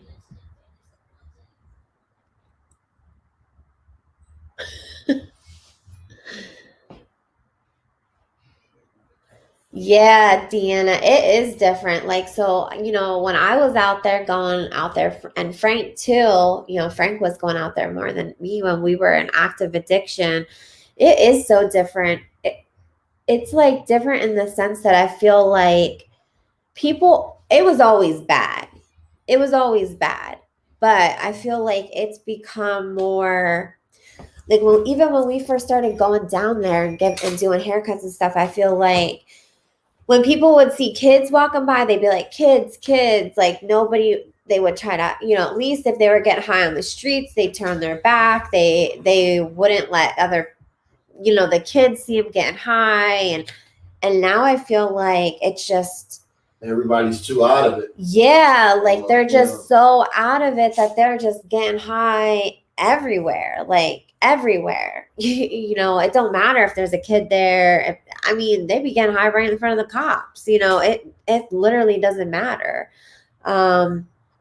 It's just, I just feel like it's like it got worse for sure. Definitely got worse. Yeah, like I remember they were getting high out in the open. Yeah, right, Deanna? Like you're right, back in 2001. Okay. I know the first time I went out there was with Frank, and it was like 2006 or something like that. And it was bad, and there was people out getting high, but it wasn't like how it is now.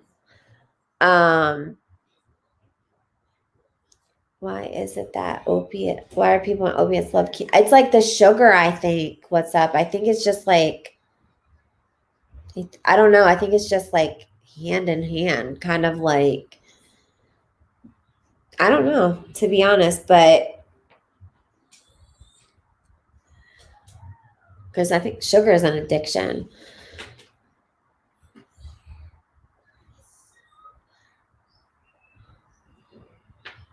Yeah, it's sad. I just, people are just so lost. Like they're losing themselves like so deep that, you know, there's just nobody cares. Nobody cares. They don't care at all. And it's sad.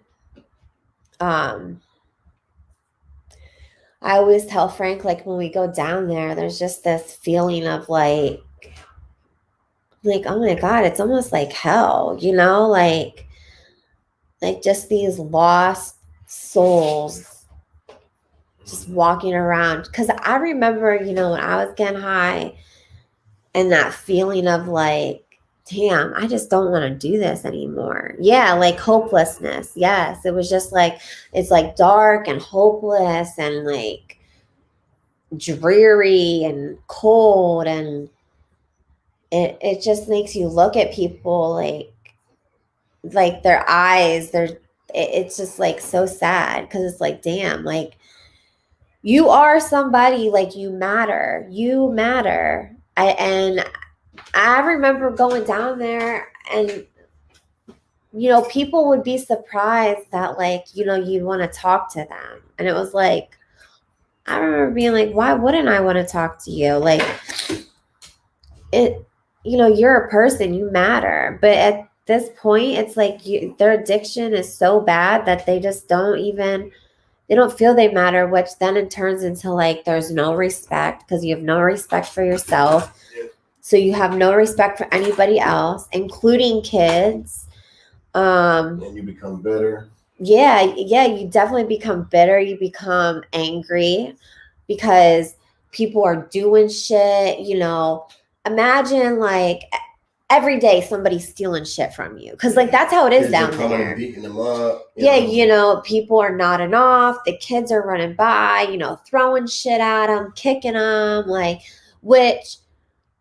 And you have to understand, like, it's a whole like catch-22. It's definitely a whole catch-22. Like, this happens because this happens, and then this happens. So it's one of those things where it's like, damn, it's sad, And I heard like people sit there and say like, damn, well, if they just want to, like, because there's people that truly live down there that aren't getting high. Like, they just live down there. And it's like they say, oh, well, if they don't want to be there, they could just move. Well, that's not all, that's not always an option. Yeah, that's not always an option to move out of where you're from, because, sometimes, you're not making any money to even be able to pay what you owe, let alone to save up to get out,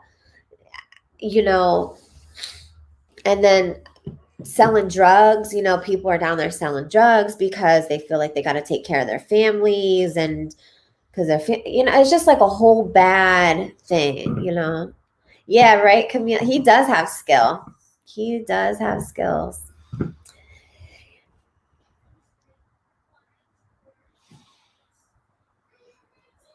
So what's that? Is music? Yeah, any money. And it's like, for this, not even for so little money, it's like for any woman that's giving their body because they're because they have to get high, like, that's not a like, I feel like that's really not a choice. Like, when you're getting high, I feel like you're not looking at it like, oh, this is a choice that I'm making, I guess, if that makes sense. Like, you are making a choice, and you have to,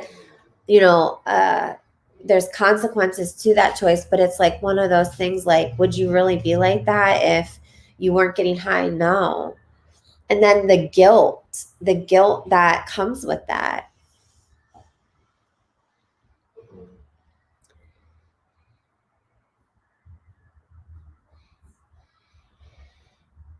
Yeah, and I mean, I just feel like there has to be something's got to happen, and I think it will. I don't know if it'll be in my lifetime, but I definitely think it will. I don't know. Maybe it just might be the world will end. I don't know. Something will happen though. It's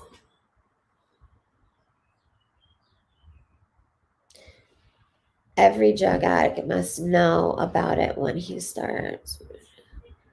Oh, definitely. I agree. Every drug addict must know about it when they start. Like, more drugs equal more. I understand that.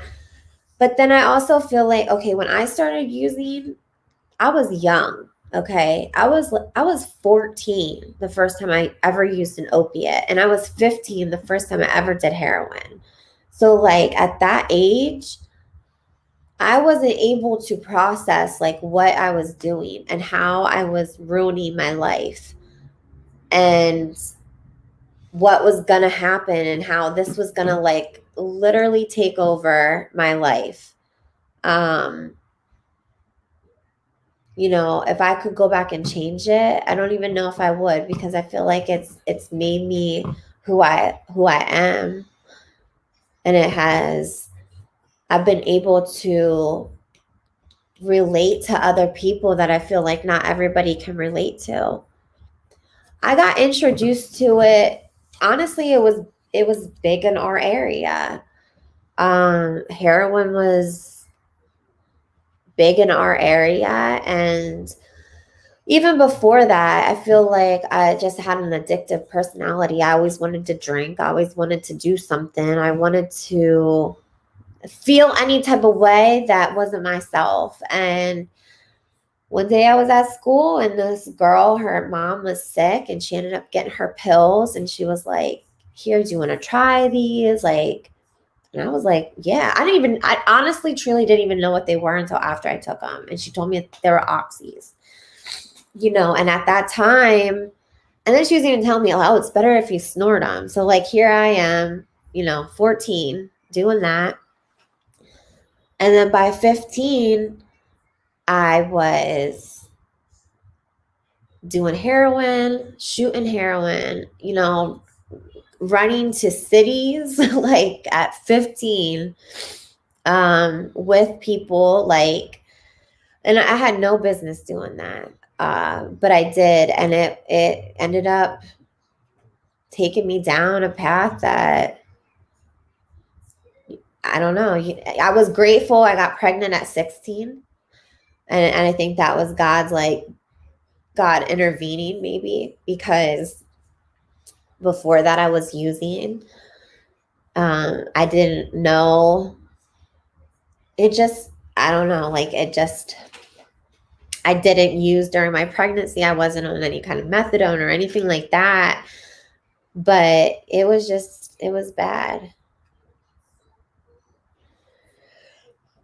So I feel like I couldn't know the consequences of what I was doing and how like my life was going to change. Yeah, in school they would say like, don't do drugs, but I never knew. I didn't know like what. And honestly, that didn't mean anything to me. Oh, good for you through faith and grace.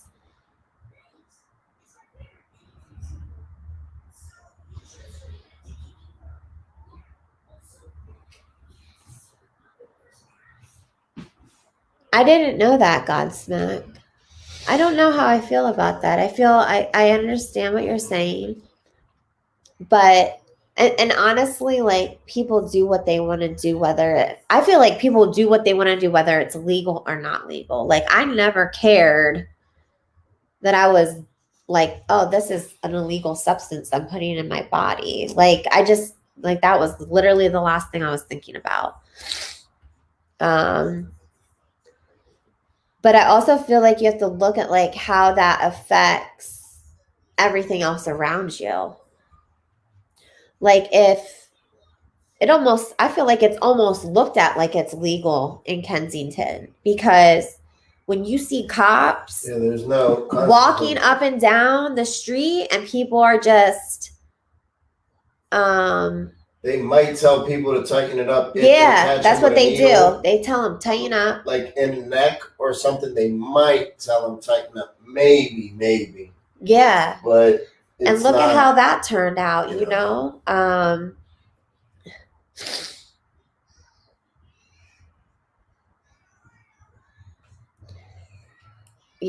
just feel like, I don't know, like that's, I don't know. I just feel like if that's how it would be, I wouldn't want to have a whole world like Kensington, because I feel like then more people are going to do more. And like, okay, so it's, I don't know, at some point, like I don't know, just to me, I can't fathom that, I guess. What's that? Legalization? Yeah, of all substances. He said in Oregon they did it. I'm trying to read. Okay, so right here, just my opinion.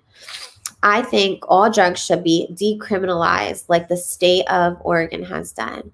The government I don't think there's no state that they decriminalize all drugs. Well, it says the government shouldn't control what we put in our body, which I understand that, but I also feel like you gotta also see the bigger picture of that. Yeah, you might come from an area where you don't see the devastation that drugs So like what happens when they're going through withdrawal, and having their friends killed, you know what I mean? Where we have to look at that side of it, Right. Because, and not only that, but like, okay, we're not going to say what we put in our body, but then when people are starting to go through withdrawal and they don't have money, what are they going to do to get the next one? Well, they might commit a crime and it might be against you. So you know, I don't know how I would feel about in that situation. Yeah. It's easy to be against a loved one, you know, right. mother or children or something. So like, I mean, it's just saying like how that would turn out. I just don't think that would always be, I don't think that would be good. Oh, I think what's up. I listen, that means a lot to me. That is the biggest compliment. You're doing phenomenal because I can tell by your children. Not legalized, they decriminalized. Yeah, there's a difference. Right, okay. But still, even so, like, I mean, I see what you're saying. Like, it's your body, your choice. Major always says that when he has to brush his teeth. It's my body, my choice. And I say, no, you still have to brush your teeth. Right? Doesn't that look good? You did good. It's just like the basic. Are you gonna put like the? Are you gonna put like the stuff like right on it? Yeah, I still got to do all the details and stuff. Like there's a lot of detail missing in the eyes, the nose, the lips, his facial hair. Isn't it good? There's still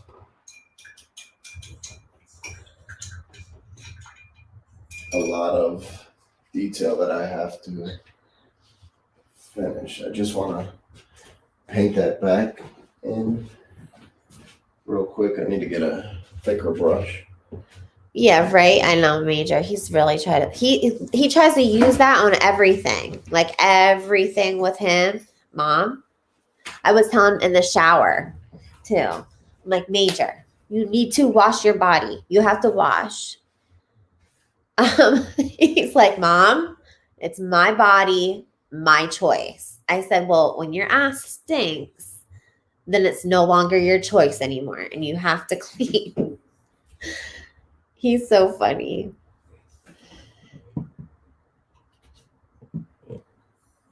Because I do try to, you know, I always try to tell him, like, you know, you can do things, like, with your body, like, but not in that sense. You still have to wash your ass and brush your teeth.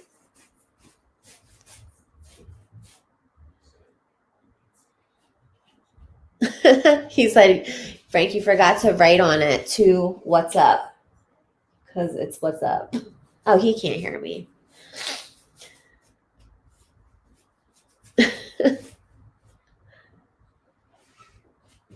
They can be carbon copies of us, but sometimes, in some cases, you know, we end up doing the opposite of our parents just because we don't want to turn, you know, we see the example that they were, and maybe we don't want to be like they are. I know, I'm tired. I can't even believe I'm still up. You see, he came home and slept for hours. I didn't. I've been up all day. And so I might go to sleep. Good night. Good night, Pat. Thanks for joining us. He is awesome. He's definitely talented for sure. For sure. Like even his lips. Like look at the lips.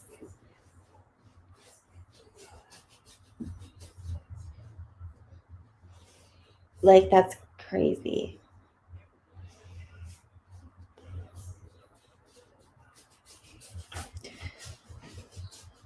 Good night, John. I hope you have a good night. Thanks for joining us. I see, you know, people are going. I get it. It's late. It's late. I'm tired. He did paint some sexy lips. Good night, Jamie. Have a good night. You're moving to Oregon from Australia for sure. I'm getting tired, babe. Give me like 10 minutes. Yeah. All right. I said you got to take a nap.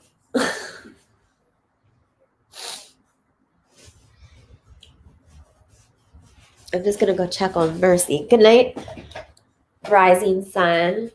I don't know what he's listening to, but he's not listening to me.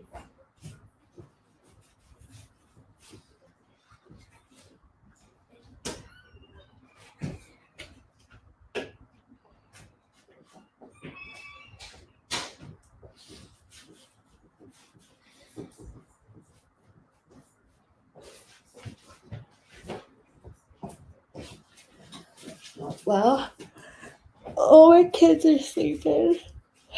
All my kids are sleeping. My dogs are sleeping. And this one right here,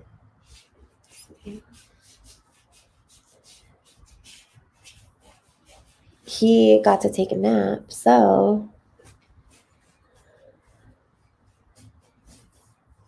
oh, dang, pleased to be here. Yeah, I feel like that's kind of happened with my son, my oldest son. He definitely saw how I was and how his father was, and he chose to go down the complete opposite. But almost like so opposite that I'm like, dang, like you. But he's a good kid. I'm really proud of him. Sorry, my contacts are so dry. Right? Everyone's asleep. I'm giving him 10 more minutes.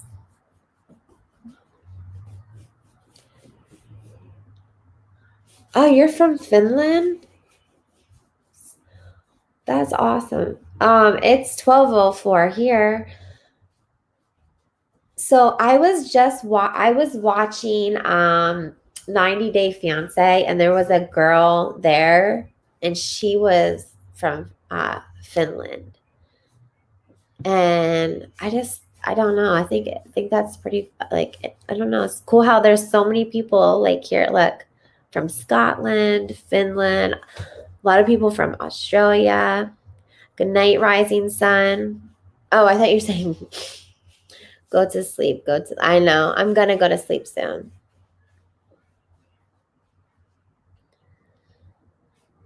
I don't know what it is. Like, he does have he has a pit, like he was following a picture.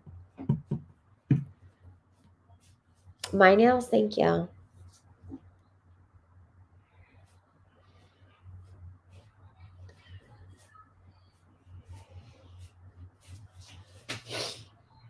Wait, what? Ooh, I missed something. I am singing to you. Yeah, I'm so tired. Yeah, what, you love the 90 day? Me too. I just think it's so interesting. Like, the cultures, like, I feel like, well, that's the most important thing. Like, you definitely should know that, you know, about you know, the a different culture, especially one that if you're marrying somebody from a different culture, because I feel like a lot of times that's, you know, where some of the relationships go wrong. But it's just so interesting to me. I was, because on their 90 Day Fiance, she was saying, like, because she's from Finland, that like she's very reserved, she very quiet, very like, just, I don't know, just almost, she seemed, I don't want to sound rude, but like kind of seemed cold. But she said it was, you know, that's her culture. So I was just curious, from someone that is from Finland, is that the culture, or is that maybe just her personality? Yeah, who was saying that she's from Finland? Kira. She's from Finland. So I was just curious. And there was also too, thanks, Jeff. I appreciate that. Keep the faith. The lullaby didn't work. I know. I'm giving him a couple more minutes, because my contacts are going to fall out of my eyes pretty soon. I don't know if you guys wear contacts, if anybody in here, but like when they get dry, my allergies are bad, so they're even drier than they normally are.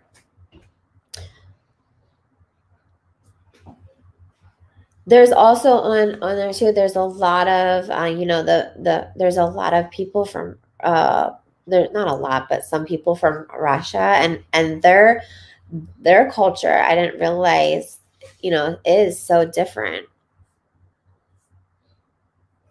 They're just a lot more reserved as well. And good night, Jeff. Thank you for joining us and being here for so long. Jackie, thank you.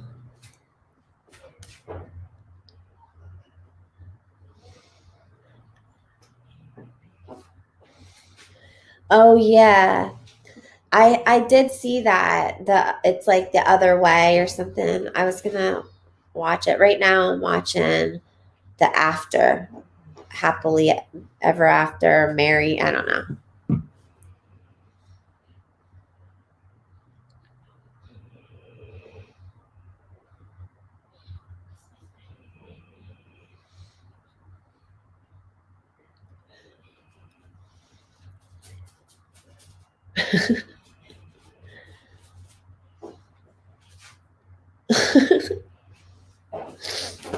Yeah, I'm gonna be out soon.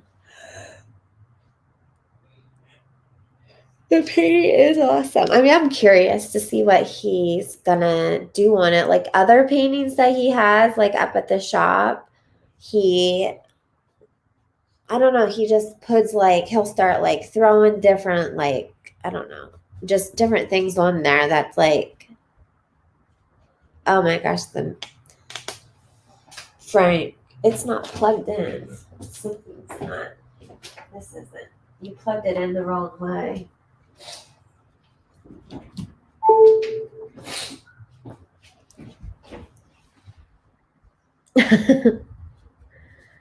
Yeah, he is talented. He's very talented.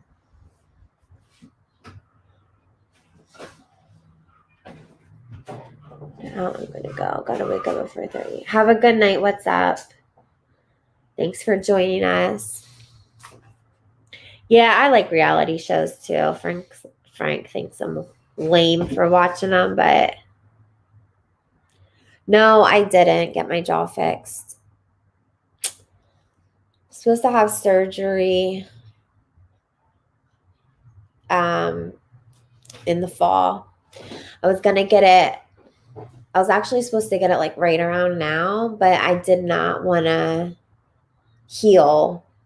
I didn't want to heal over the summer. I want to enjoy my summer with my kids. I don't want to have to heal. I don't want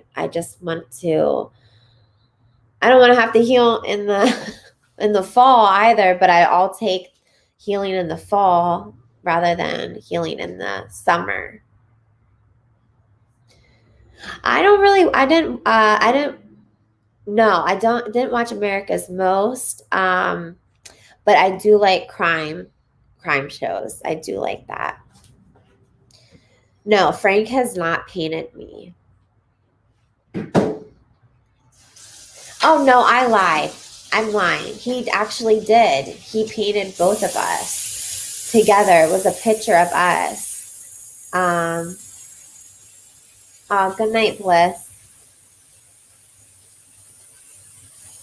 Yeah, he painted both of us together for one of our anniversaries. Our anniversary is coming up soon, actually. It's April 27th is our anniversary.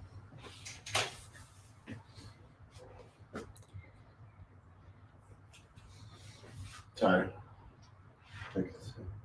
Thank you. You're welcome.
All right, sorry about that. It buffered for some reason. I thank you guys. Yeah, the majority of you guys are probably out of here. I thank you guys for hanging out with us, watching. Over the next couple days, it'll be finishing up. Let me see something.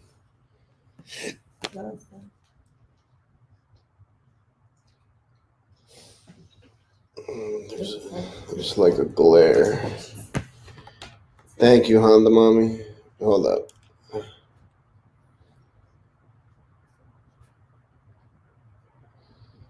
All right. So it's not done yet. I still have a lot more to do. But it's coming out. It's coming out good. I'm happy with where it's at right now. But like I said, I still got more to do on it. I'll finish it up. I'll finish it up over the next couple days. Thank you, guys. Yeah, right. So I just gotta clean this paint up. it's it's sad, but that's the power of drugs and alcohol. So I thank you guys. I'll probably have on tomorrow night because once I start painting something, I sort of get hooked on it and I want to finish. So I'll finish it. I still got a lot of details and background work to do. But thank you very much. Everybody have a great night. Have a great night. Be kind, be patient, and be loving, because at some point in our life, somebody was patient, kind, and loving with us. So I thank you guys. I wish we could put his music on. That'd be dope. But they'll cut the stream off if I do that. Let me see something.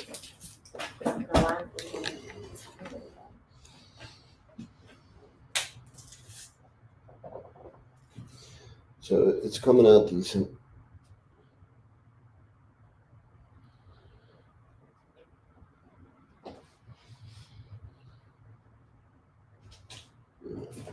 All right, y'all. Have a great night, everybody. Thank you.